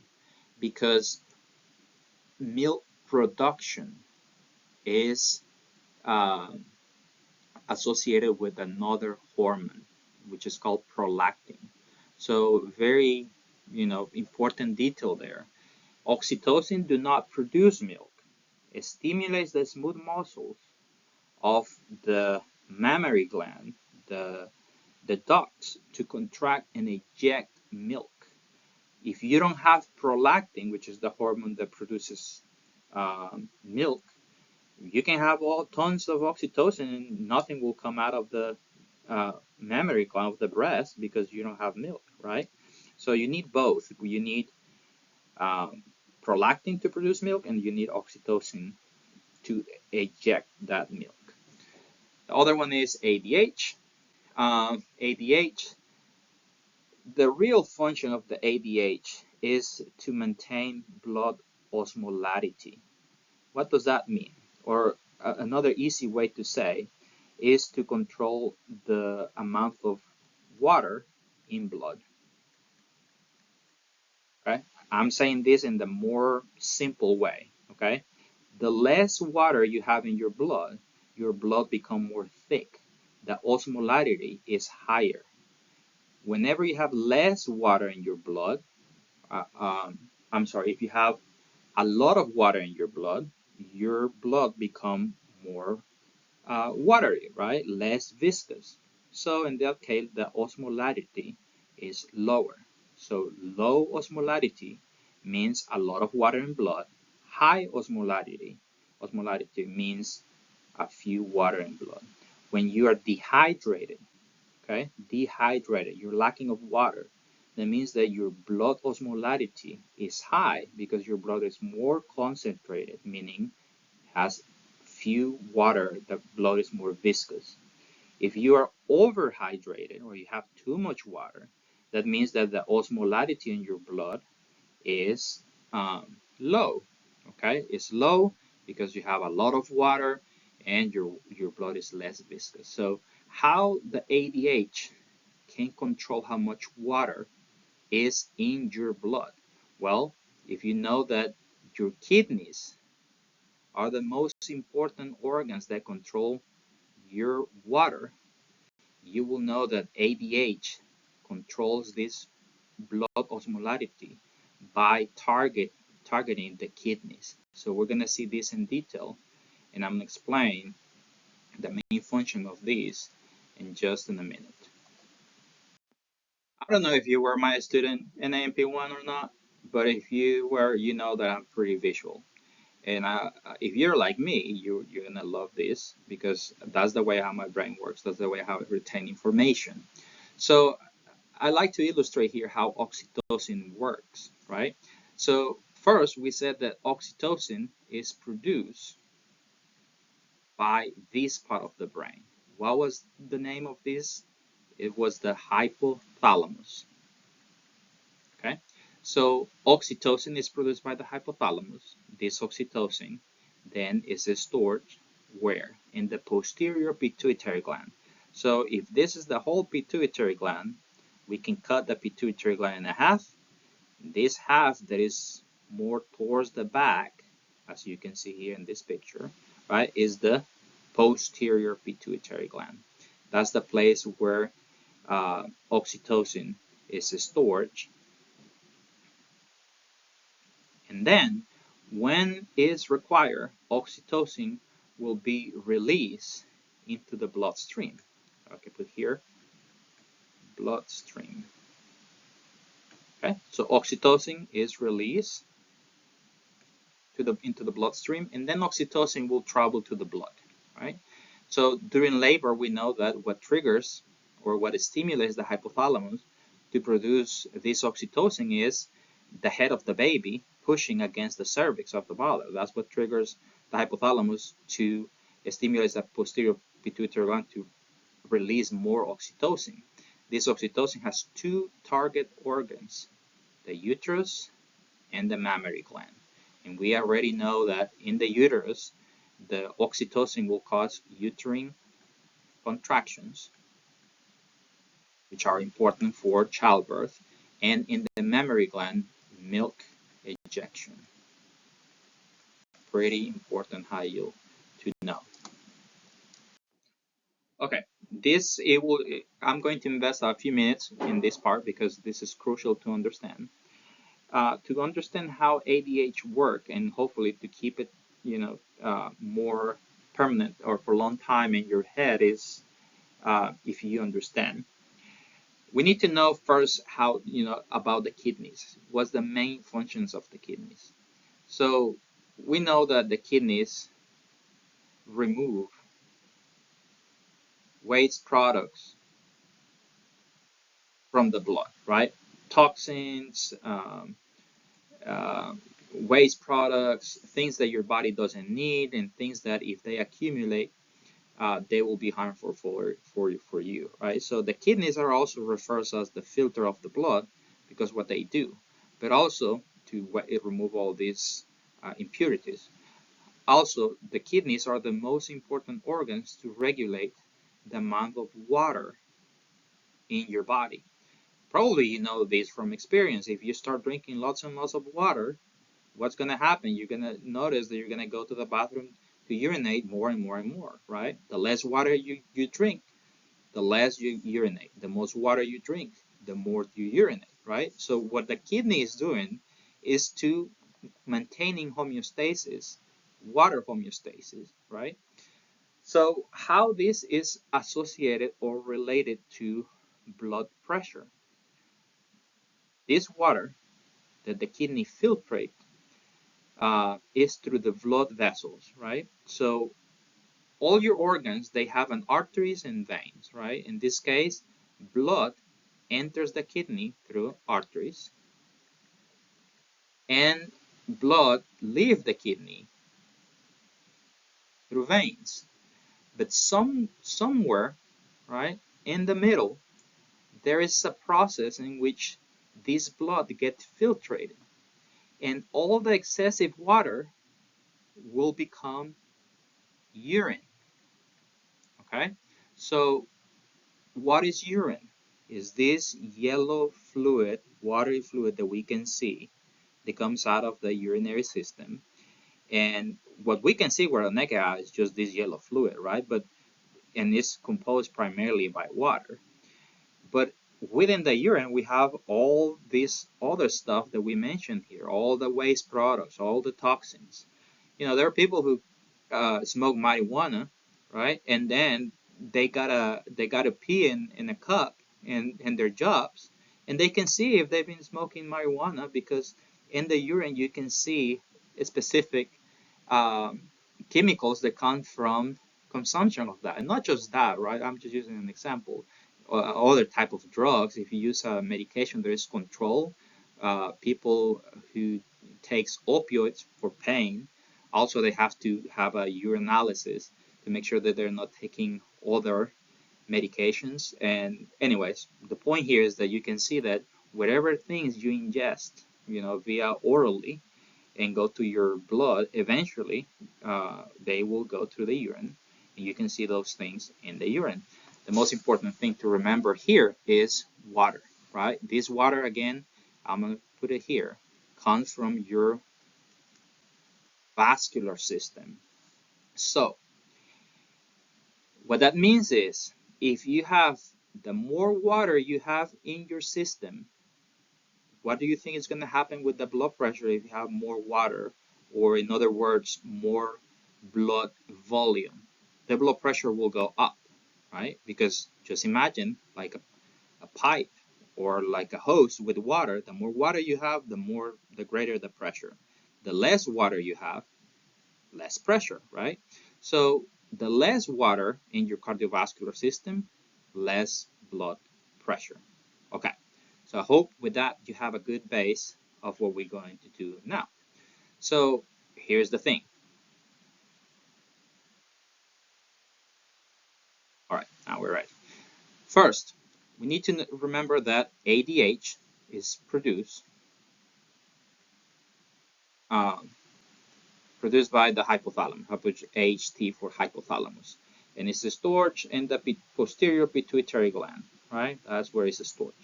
Now, what is the function of ADH, or when is released? So ADH, antidiuretic hormone, okay? What is going to be the net effect? First, ADH will make you urinate less, right? Because antidiuretic. That's not the main function I want you to remember. What I want you to remember is that ADH is released when your blood pressure is low or when you're dehydrated. Think about dehydration equals less water in your body, less water in your veins, less water in your arteries, low blood pressure, right? So that's what triggers the release of ADH. If that is the problem, low blood pressure or dehydration, you can imagine that the effects of ADH is going to be the opposite. It's going to be increase of blood pressure, right? That is the effect. So how ADH increases blood pressure? Well, by targeting the kidneys.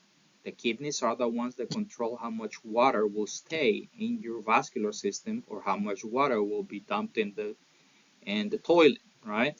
Will leave your body. So keep that in mind. ADH will increase blood pressure, blood volume. All right, so let's put a scenario here. The problem here starts with low blood pressure. That's the problem. That triggers or stimulates the hypothalamus, which in the hypothalamus we have osmoreceptors that detect when your osmolality gets high, right? When you're dehydrated. Anyway, that triggers the release of ADH by the posterior pituitary gland. ADH goes through the blood and circulates the blood until it reaches the kidneys. In the kidneys, okay, ADH will stimulate specific cells. There are specific parts of the nephron, which are the parts that filters the blood. Again, I'm not going to get crazy with the details about the nephron. You're going to learn that when we cover urinary system. But what you need to know is that ADH stimulates, so let me make a line here. If this goes this way, that means it's going to the urine, right? And if it gets reabsorbed, I'll actually put it here, just to say reabsorption, that means that you're not going to waste it in the urine. So ADH increases, I'm going to make an arrow pointing up to represent increase reabsorption of water. Okay, so what that means is that your kidneys will reabsorb more water, and if they reabsorb more water, that means that all this water will go to your cardiovascular system. So all this water that the kidneys are reabsorbing, because the ADH is going to increase your blood pressure, your blood volume, which increases your blood pressure. Okay? If you're reabsorbing more water, that means that you're going to lose less water in the urine, which means you're going to produce less urine. And that's why this is called antidiuretic hormone, because you're producing less urine. You're not going to urinate a lot. You're actually going to urinate less, and you're going to reabsorb all that water. That water will go back to the cardiovascular system, which will increase your blood volume and therefore your blood pressure. Okay, so when ADH is released in situations in which you start having few water in your cardiovascular system, like when you're dehydrated or when your blood pressure goes low, let's say you have an hemorrhage, or you're just not drinking water because somebody will pay you $5 to not drink water for 2 days or whatever. In those scenarios is when ADH is released with the purpose of to keep you hydrated, to prevent prevent you from losing water to the urine. Okay, so ADH increases reabsorption of water, which increases blood volume and therefore blood pressure, and that makes less urine. Okay, now from these disorders, the one that we need to know is what happens when you have a deficiency, a hyposecretion, or a underproduction of ADH. Okay, so that means that you have too few ADH. So the condition is called diabetes insipidus. Right? Diabetes insipidus. Do you know what are one of the symptoms of diabetes? Because I don't know if you know, but several of you might know that we have diabetes mellitus, and we have diabetes insipidus. So what is the difference there? Okay, so diabetes mellitus versus diabetes insipidus. I don't know if you know, this word insipidus um, is a term that sometimes is used to describe something that is the lack of that is not tasty, that is bland, right? Insipidus. Food that doesn't have salt is like an insipidus, right? So the name diabetes insipidus in the past it came from the fact that patients who had ADH deficiency, they will have symptoms of somebody who has diabetes. Some of the symptoms are polyuria, which means an increase in urination, and polydipsia, which means you're drinking more water. Those are things that you can see in somebody with diabetes. Somebody with diabetes mellitus will start drinking lots and lots of water, and also they will go to urinate lots and lots, right? Now, the fact that the problem here is not high levels of sugar in blood. When you look at the urine of somebody with diabetes mellitus, the urine will have sugar or glucose. And in the past, when there were not uh, chemicals to detect sugar in the urine, when they don't have the test strips that we have now, uh, the way how they will see if the urine has sugar or glucose was two ways. One, by tasting the urine, right? If it tastes sweet, oh, have diabetes mellitus. If it doesn't taste sweet, yeah, the person doesn't have that.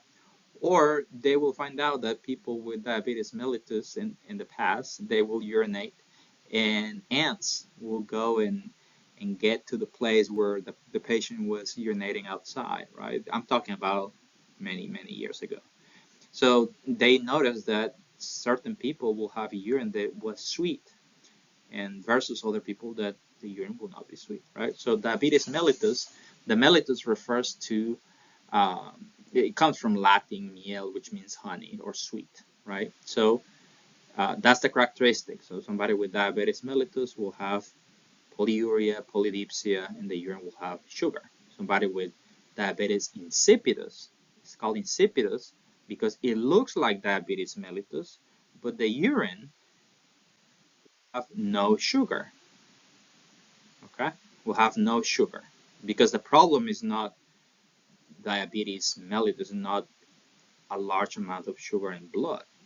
The problem is the lack of ADH. And now, if you remember the name ADH, okay, antidiuretic hormone, is the hormone that prevents urination, excessive urination. So if you remove the hormone that prevents you from urinate, what will be the symptoms? So you will urinate more. And what do you urinate? Water. So if you're urinating more and more and more, you're gonna become dehydrated, and you will, to compensate that dehydration, you will first feel thirsty, and you will start drinking water and water and water. But because you're lacking the hormone that holds water, the hormone that prevents the kidney, right, to lose water, the hormone that stimulates the kidney to reabsorb water, you're lacking that hormone, then that means that you're going to lose all this water to the urine, and that will lead you to have dehydration, right? So this is something that is a disease that is not super common, but sometimes you might see it. And the practice in the clinical practice, diabetes insipidus, and to not get in detail, there are two types. One is central, one is nephrogenic. But to keep it simple, for your exams, what you need to know, diabetes mellitus is a problem related with sugar, right? And the pancreas and insulin. We're going to talk about that later. Diabetes insipidus is a problem with the ADH and is because underproduction of ADH. Okay. Now, alcohol is a substance that uh, inhibits the release of ADH by the posterior pituitary gland. So, alcohol consumption Right? When somebody is drinking lots and lots of beer, you will see that they go more and more to the bathroom. And in fact, one of the symptoms of alcohol intoxication is severe dehydration. Now you know why somebody with alcohol intoxication, when they go to the hospital, why they need IV fluid is because they're very dehydrated. The reason why they're dehydrated is because they the ADH is inhibited. Therefore, they've been urinating lots and lots. They're not able to keep that water in their blood. Okay, now that we covered the two hormones related to the neurohypophysis or posterior pituitary gland, now we are going to start with the hormones that belong, the hormones that are produced by the adenohypophysis or anterior pituitary gland. There are seven. The ones that you need to know are six. The last one is like a bonus. Make sure you know these ones. So let's start with the first one, and this is easy because the name of the hormone tells you the action is growth hormone or somatotropin hormone. Now, growth hormone, as you can imagine, is a hormone that is not specific. In fact, all your body tissues should have or should respond to this hormone, right? It's what make you growth. So it regulates growth of human body, not just a specific part, but everything, all your organs, your bones, your muscles, etc. Show you in just a minute. I'm going to illustrate that in just in a minute. But growth hormones, or GH sometimes for short, is a hormone. Now, we're going to learn more about the disorders associated with growth hormone. Because you can imagine that two things can happen, right? You can have too much growth hormone, which is not good, or you could have too few growth hormone. And then with this one, when you have an excessive amount of growth hormone, what matters is when that disruption, when that problems start. Because if this problem start when you're a kid, during childhood, you will have something, right? And then a condition that I'm gonna mention just in a minute. Versus if this occurs when you're an adult, right? You will have another name. And this is going to be related with bones. This is going to be related with something you're supposed to know from AMP1 in both bone growth, right?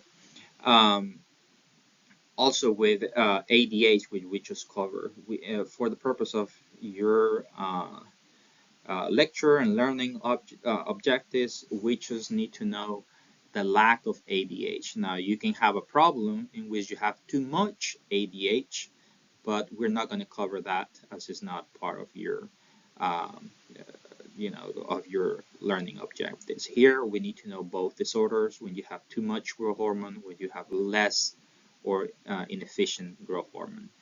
We're going to cover that in just in a minute.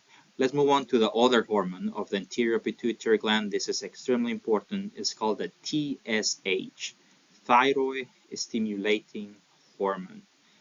This, if you have to remember one of these hormones, right? If you need to remember something from this class, just two things: my name and this hormone, right? TSH. TSH is something that you will see very often in the practice. So what that means is if you become a nurse and somebody says TSH, I hope that after this class you don't get like, what is that, right? Because it's extremely common, and this is related with the thyroid. And thyroid problems are very often very common to see. See, with ADH or growth hormone problem, the disorders are more rare. Is they're still there. You're not going to see every day, but you're going to see every day, or you're going to see a lot of people having problems with the thyroid. So TSH is very important to remember. Thyroid stimulating hormone is a hormone that is produced by the pituitary gland, targets, you can imagine, the thyroid gland, and that hormone is the one that dictates or let the thyroid gland knows when to produce thyroid hormones. So we're going to learn the details about that just in a minute. Okay, so let's look at this growth hormone. In this case, we're going to talk about the hypothalamus, um, But we're not going to learn which hormone is the one that is released by the hypothalamus that will stimulate the pituitary gland. Now, uh, just because this is beyond your learning objectives, right? Um, all the seven pituitary hormones, pituitary gland hormones that are produced in the pituitary gland, they are stimulated by hormones that come from the hypothalamus. I'm just going to mention this one, but I'm not going to mention the rest. In this case, the hormone is called growth hormone releasing hormone, the one that comes from the hypothalamus. And as the name implies, it stimulates the release of growth hormone by the pituitary gland. The main characteristic of all these hypothalamus hormones is that they're going to end in releasing hormones, right? So going back to what is important here is that in the interior pituitary gland, this is the place where growth hormone is synthesized. So the production of growth hormone take place in the interior pituitary gland, but it's just because the hypothalamus stimulates that using another hormone. Anyways, the growth hormone, as the name implies, is a hormone that is responsible for growth. This hormone targets actually the liver. And then in the liver produces a hormone again that is not part of your learning objectives. It's called um, insulin-like growth factor. Uh, but again, to keep it simple, just know that the growth hormone stimulates the liver. The liver is the one that stimulates hormones that will make you grow. So from kid to an adult, right? And again, the most important thing to know is the disorders associated with this. Okay, for the second hormone of the interior pituitary gland, we have here the TSH. So TSH is produced by the interior pituitary gland. TSH stands for thyroid stimulating hormone. Once again, what triggers the stimulation, the release of this hormone by the pituitary gland is a cycle, is a loop. I'll tell you in just in a minute. So there are three players here, okay? The players are these ones. We have the hypothalamus. We have that's the player number one. We have the pituitary gland, the interior pituitary gland, that's number two. And we have the thyroid gland, okay? Which now you know the thyroid gland is a gland that we have here in the neck. So there are three things. Now, a thyroid gland produces two types of hormones. Now, this one I'm going to put here as a mystery because we're going to cover that in later. I don't want to mention it here. But the hormones that we need to know for this part is the thyroid hormones called T3 and T4. Those together are the ones that we call thyroid hormones. Okay, so everything starts with the fact that these thyroid hormones are the main hormones of the metabolism. So we have to have a normal level of T3 and T4 in our blood to keep a normal metabolic rate. If the hormones go low, which is called hypothyroidism, our metabolism will be very low. Everything will slow down. If it goes up, we're going to have hyperthyroidism. Everything will go up. We're going to see those disorders later. But what I want to tell you here is that whenever you have low levels of thyroid hormones, that is what stimulates, so I'll put here, low T3 and T4. That's what stimulates the hypothalamus to produce a hormone that will release or will stimulate the interior pituitary gland to produce TSH. Again, I'm not going to tell you what is the name of this hormone produced by the hypothalamus because, again, it is not important. But what you need to know is that the low levels of T3 and T4 stimulates the hypothalamus. Hypothalamus stimulates the pituitary gland, player number two. This one is the hormone you need to know. Pituitary gland produces TSH, which is thyroid stimulating hormone. And then TSH stimulates the thyroid gland to produce T3 and T4, which is what is going to fix the problem that comes from low T3 and T4.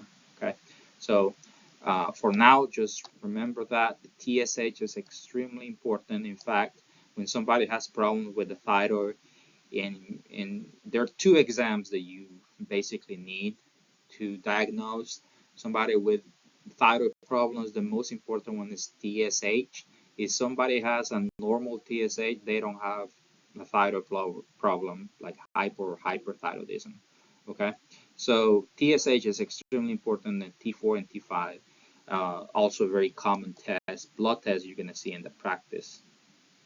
All right, let's keep going. The third hormone is called ACTH.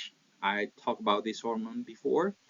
ACTH stands for adrenocorticotropic hormone. Adreno, what does that mean? Adrenal gland. Cortico, the cortex. And tropic means affinity. So now, just by knowing this, ACTH, just by knowing the name and breaking this down, you will know which is the target organ of this hormone. The hormone itself is produced by the anterior pituitary gland. It targets the adrenal gland, specifically the cortex, to produce cortisol. Okay, so cortisol is an important hormone that is associated with stress, glucose control, and even immune system regulation. I'm going to talk about cortisol in just in a minute, but know that ACTH is a hormone produced by the pituitary gland that stimulates. That's the way how your brain tells your adrenal cortex, hey, we need cortisol. It's going to use ACTH specifically. The other hormones here, FSH or follicle stimulating hormone. You're going to learn all the nitty-gritty details about these two hormones when you review the reproductive system in the future. So follicle stimulating hormone and luteinizing hormone, LH. And look, I'm sorry for these names. I mean, when I was a student, it took me a minute. So to get this, you have to practice. I mean, in terms of pronunciation, read those words and just repeat it until your tongue become loose and you can articulate these words, because I know these are new terms and sometimes are hard to say, but that's what is required. Sometimes it requires just yourself saying loud and say, you know, this new name. So adrenocorticotropic hormone, follicle stimulating hormone, FSH, and luteinizing hormone, LH. These two hormones, FSH and LH, they target the reproductive system glands. So that means that these two hormones, FSH and LH, if it's a male, they will do something to the testes, right, which are the target of these two hormones. So LH and FSH, they target the testes if it's a male. If it's a female, the target organ is the ovaries. So LH and FSH in a female will target the ovaries. We're going to see what they do to that and later, but just as you know, follicle stimulating hormone is something that is related with the maturation of the follicle in a female, and in a male has to do with maturation of the sperm cells. Luteinizing hormone, the most important thing to remember is in a female, the LH triggers ovulation. Ovulation is this specific event in which the egg, as you can see here in this picture, right? And you can see this is the ovary in the female. This is a magnification of that. What is happening here is that in the center you have the oocyte. Oocyte is the egg in the female, right? The gamete. In the male, the equivalent to the egg is the sperm. So in a female, this oocyte is kind of covered or wrapped by a follicle. Okay, so FSH, follicle stimulating hormone, is the hormone that will stimulate the growth and maturation of this follicle that contains the egg. Later, these follicle cells that are mature will produce progesterone, estrogen, blah, blah, blah. We're going to talk about that later. Don't worry about it. But the point here that I want to make is that in some point when the follicle is big enough and mature enough, LH, luteinizing hormone, the levels of LH are the ones that increase levels in LH is what triggers ovulation. Ovulation is just the release of the egg from that follicle in the ovary. So the egg can go out to get fertilized by sperm and have a baby, hopefully, or maybe not. But anyways, that is ovulation. That is the main function of LH in a female. In a male, LH is the main hormone that stimulates the production of testosterone. So these hormones are tricky by the fact that they can do different things if it's a female or versus if it's a male. All right, and I just have this as a quick recap. Remember, we have the hypothalamus. If the problem is low cortisol, which was something that we use when we, as an example, when we describe the negative feedback loop, right? If we have low cortisol in blood, that is not good. So that is the stimulant that activates the hypothalamus. Hypothalamus will release a hormone, it's not worth it to mention, but it will target the anterior pituitary gland. And then that hormone, once the anterior pituitary gland is stimulated, the cells of the anterior pituitary gland will produce ACTH, adrenocorticotropin hormone, which then will be released into the blood and will target not the kidney, right? Not this way, that way. This gland on top of the kidney. What gland is that? The adrenal gland. What part of the adrenal gland? The cortex. Remember, the medulla is the center. That has nothing to do with ACTH, is the cortex. And specifically, the cortex will release cortisol to increase the cortisol levels. And that's why I told you that was the example of negative feedback loop. Low cortisol, the response is increasing the cortisol levels. Okay. In terms of the FSH and LH, to make this video not that long, I'm going to summarize this very quickly. FSH, it depends, right? If it's a male, the target organ are the testes. If it's a female, the target organ are the ovaries. FSH in the testes, you know that in the male, that's where we have the sperms. So spermiogenesis is the medical term to describe the process of sperm maturation. So spermatogenesis, I'm sorry. Spermatogenesis is the maturation of the male gametes or the sperm. Okay, so basically what that means is the FSH is a hormone that will stimulate growing and maturation of immature sperm into mature sperm. In the female, FSH, as we mentioned, is and the name of the hormone has to do more with that, is the hormone that stimulates the growth of the follicle that contains the egg and the ovary, as we mentioned before. Now, LH is different. By far the most important one, well, you need to know both, honestly. So LH in a female, it targets the ovaries as well. And it's important because in a female, FSH and LH, both of them, they're related with the production of estrogen, which is the hormone that is responsible for the secondary sexual characteristics in a female. But for the purpose of your lab, I think the most important one to remember is LH is the main hormone that triggers ovulation.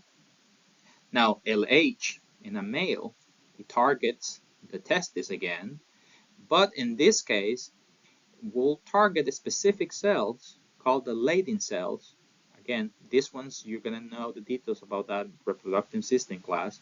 But for now, you should know that LH is the one that will stimulate the production of testosterone, which is the hormone that provides the secondary male characteristics, sexual characteristics, right? Testosterone levels, they usually rise during puberty, and those are the ones that are responsible for, in a male, the sexual characteristics is the changes in voice, the musculature, right? The distribution of hair and all the sexual features associated with testosterone levels, right? So LH, right? LH, testosterone in a female, LH, ovulation in a female.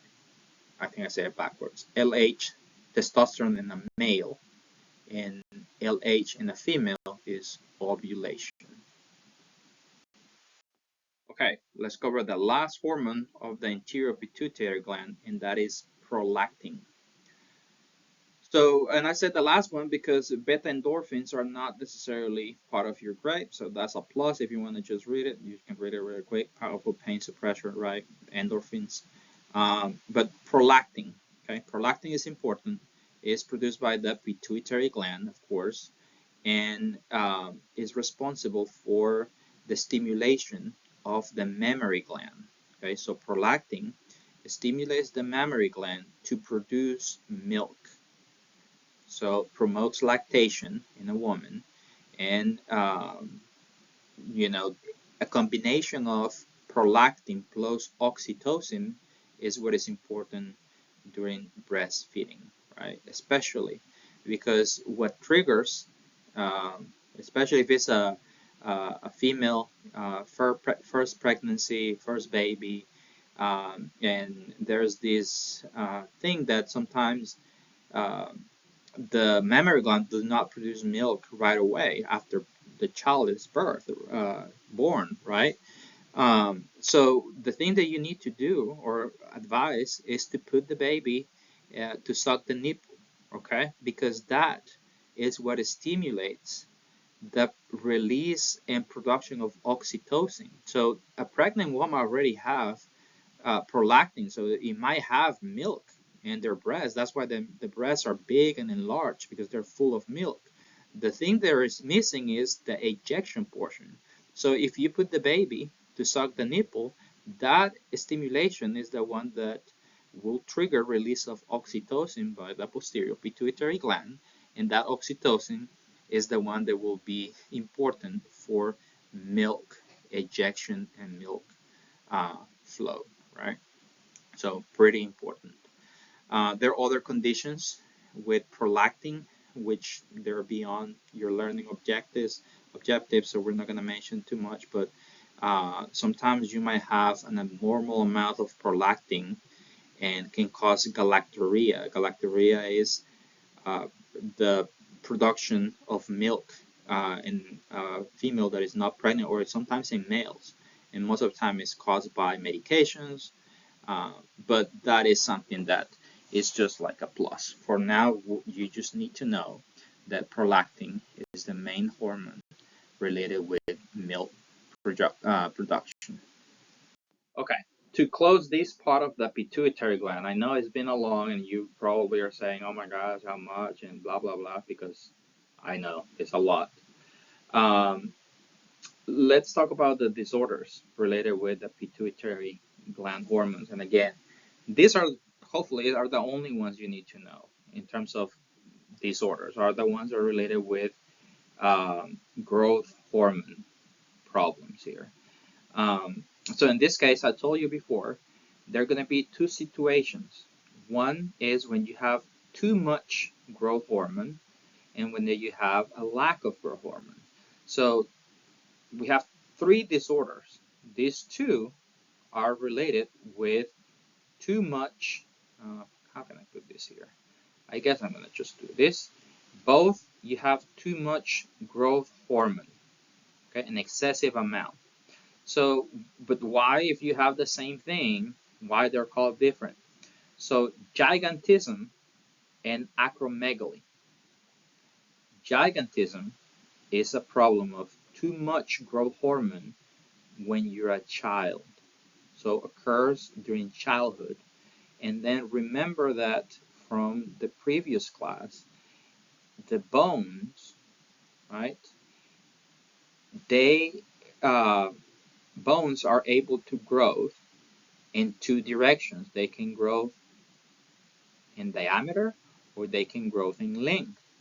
Now, our bones never stop growing in diameter. That means that when you're a kid or when you're an adult, your bones still grow in diameter depending on what you do, right? If you're an athlete and you do exercise or you run, your bones probably will be thicker than someone who is sedentary and just sitting there in a sofa eating and watching Netflix or whatever, right? It's not the same.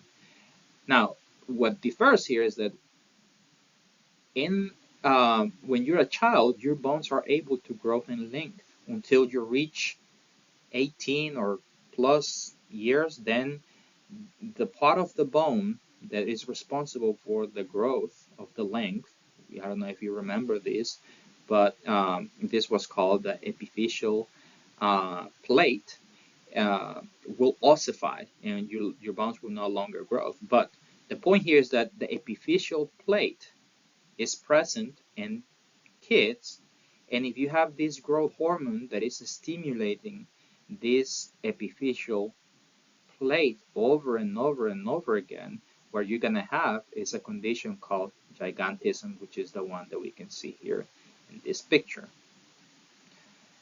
Most of the time, the cause of gigantism is a tumor. It's a pituitary gland tumor that produces growth hormone, right? It's a functional tumor that produces an excessive amount of hormone that is not regulated. So that's another example of why positive feedback loops are not good, right? Because see, when you have a too much growth hormone, what you need to stop that is a negative feedback loop. So if you have too much of growth hormone, the negative feedback loop should fix it, reducing the growth hormone levels. But because this in cancer and tumors, the negative feedback loop is impacted, the cells are just growing and making even more growth hormone without any restriction. That's an example of positive feedback loop, and that has consequences. Now, acromegaly is the same problem, right? It's just the time. So when this happens, and in individuals that the bones are stopped growing, or basically adults, um, we know that the bones cannot grow in length. They can only grow in diameter.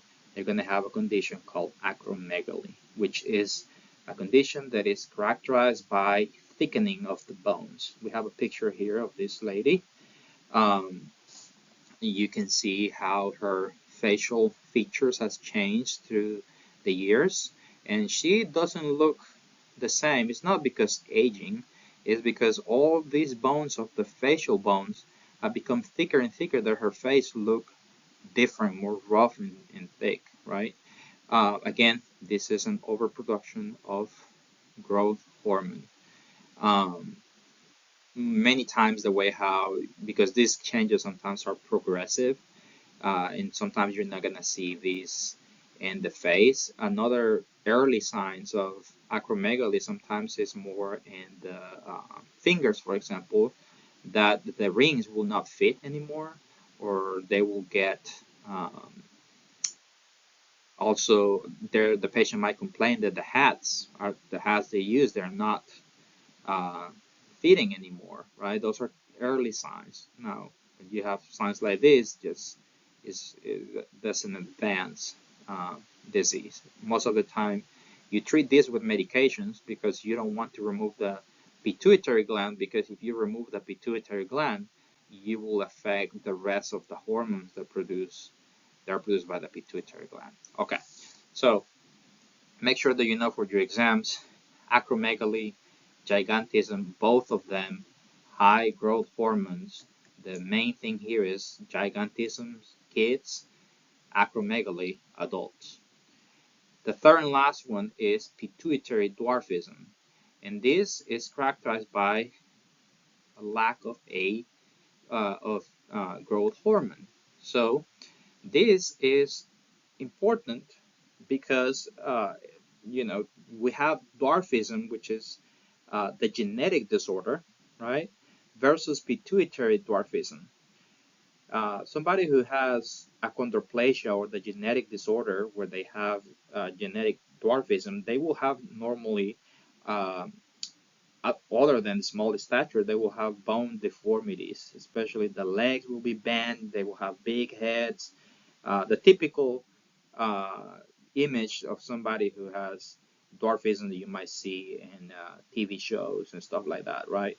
Somebody with pituitary dwarfism, they will have just short or a small stature. So that means that proportionally speaking, their legs and head and arms, they will look exactly the same. I mean, normal, right? It's just that the stature is small. So with normal body proportions. Um, this is something that I don't know if you know or you're aware about soccer, but Argentina, which is currently the world championship, right, has one of the best players, Messi, Lionel Messi. When Lionel Messi was a kid, he had pituitary dwarfism, and he was very tiny, very little, super talented, extremely talented, but their parents noticed that he was not growing, and their family were not super small. So, in some point, what he had was a deficiency of growth hormone, and good thing is that he got treated. He received growth hormone replacement, and then that helped to grow. So, pituitary dwarfism is a lack of growth hormone. Okay, let's cover the last hormone here that is located in the head. And then I'm going to finish this first part of the video. I'm going to cover the whole class in two. You probably noticed that we have now like 2 hours and a half cover just this part, just as you know. Normally this class, this chapter is so long that you usually take 2 classes to cover this. So don't think that I'm overextending. Normally this content, again, we cover this in 2 separate classes. So usually it takes 4 hours. So I'm going to just cover this last one, and in a separate video, I'm going to cover the rest of the hormones. But let's finish this with the pineal gland. Pineal gland was a gland that we discussed in the past when we learned the nervous system. We mentioned a little bit the structures of the nervous system. Specifically, we mentioned the epithalamus, and we said the epithalamus contains the choroid plexus and the pineal gland. And the choroid plexus was the place that of the brain that produced CSF, cerebrospinal fluid, and the pineal gland, hopefully you remember, is the gland that produces melatonin. Melatonin for what? For sleep. Is the hormone that regulates the sleep and the wakefulness cycle. So if you have lack of melatonin, you're going to have insomnia. Uh, Luckily, we have a version that you can buy over the counter, right? Melatonin. Now, this is important, or at least is interesting. This pineal gland is a single gland located in the posterior aspect of the diencephalon. So it's posterior. Do not confuse that with the pituitary gland. And that's pretty much all you need to know for your exams. Now, there are other hormones that the pineal gland produces. Uh, some of them have been used for recreational purposes. I don't know if you heard about DMT, but DMT is a drug, a psychedelic drug that is used and for some people, and it's psychedelic. It's cause visual hallucinations and all that, right? Why are you mentioning this here? Well, because it's believed that the pituitary gland produces certain amount of DMT, and that is responsible for dreams. So when you have dreams, and all that. Most of the time, they said that it's associated with, or studies have shown that the pituitary gland is when this gland is producing that substance. Also, there's a lot of conspiracy theory about this. If you will have time, I will encourage you to look at it, but you don't have time. You don't have time to look for that. So don't do it. Just forget about everything I said about pineal gland conspiracy theory, blah blah blah. Just know pituitary gland, melatonin, sleep cycle.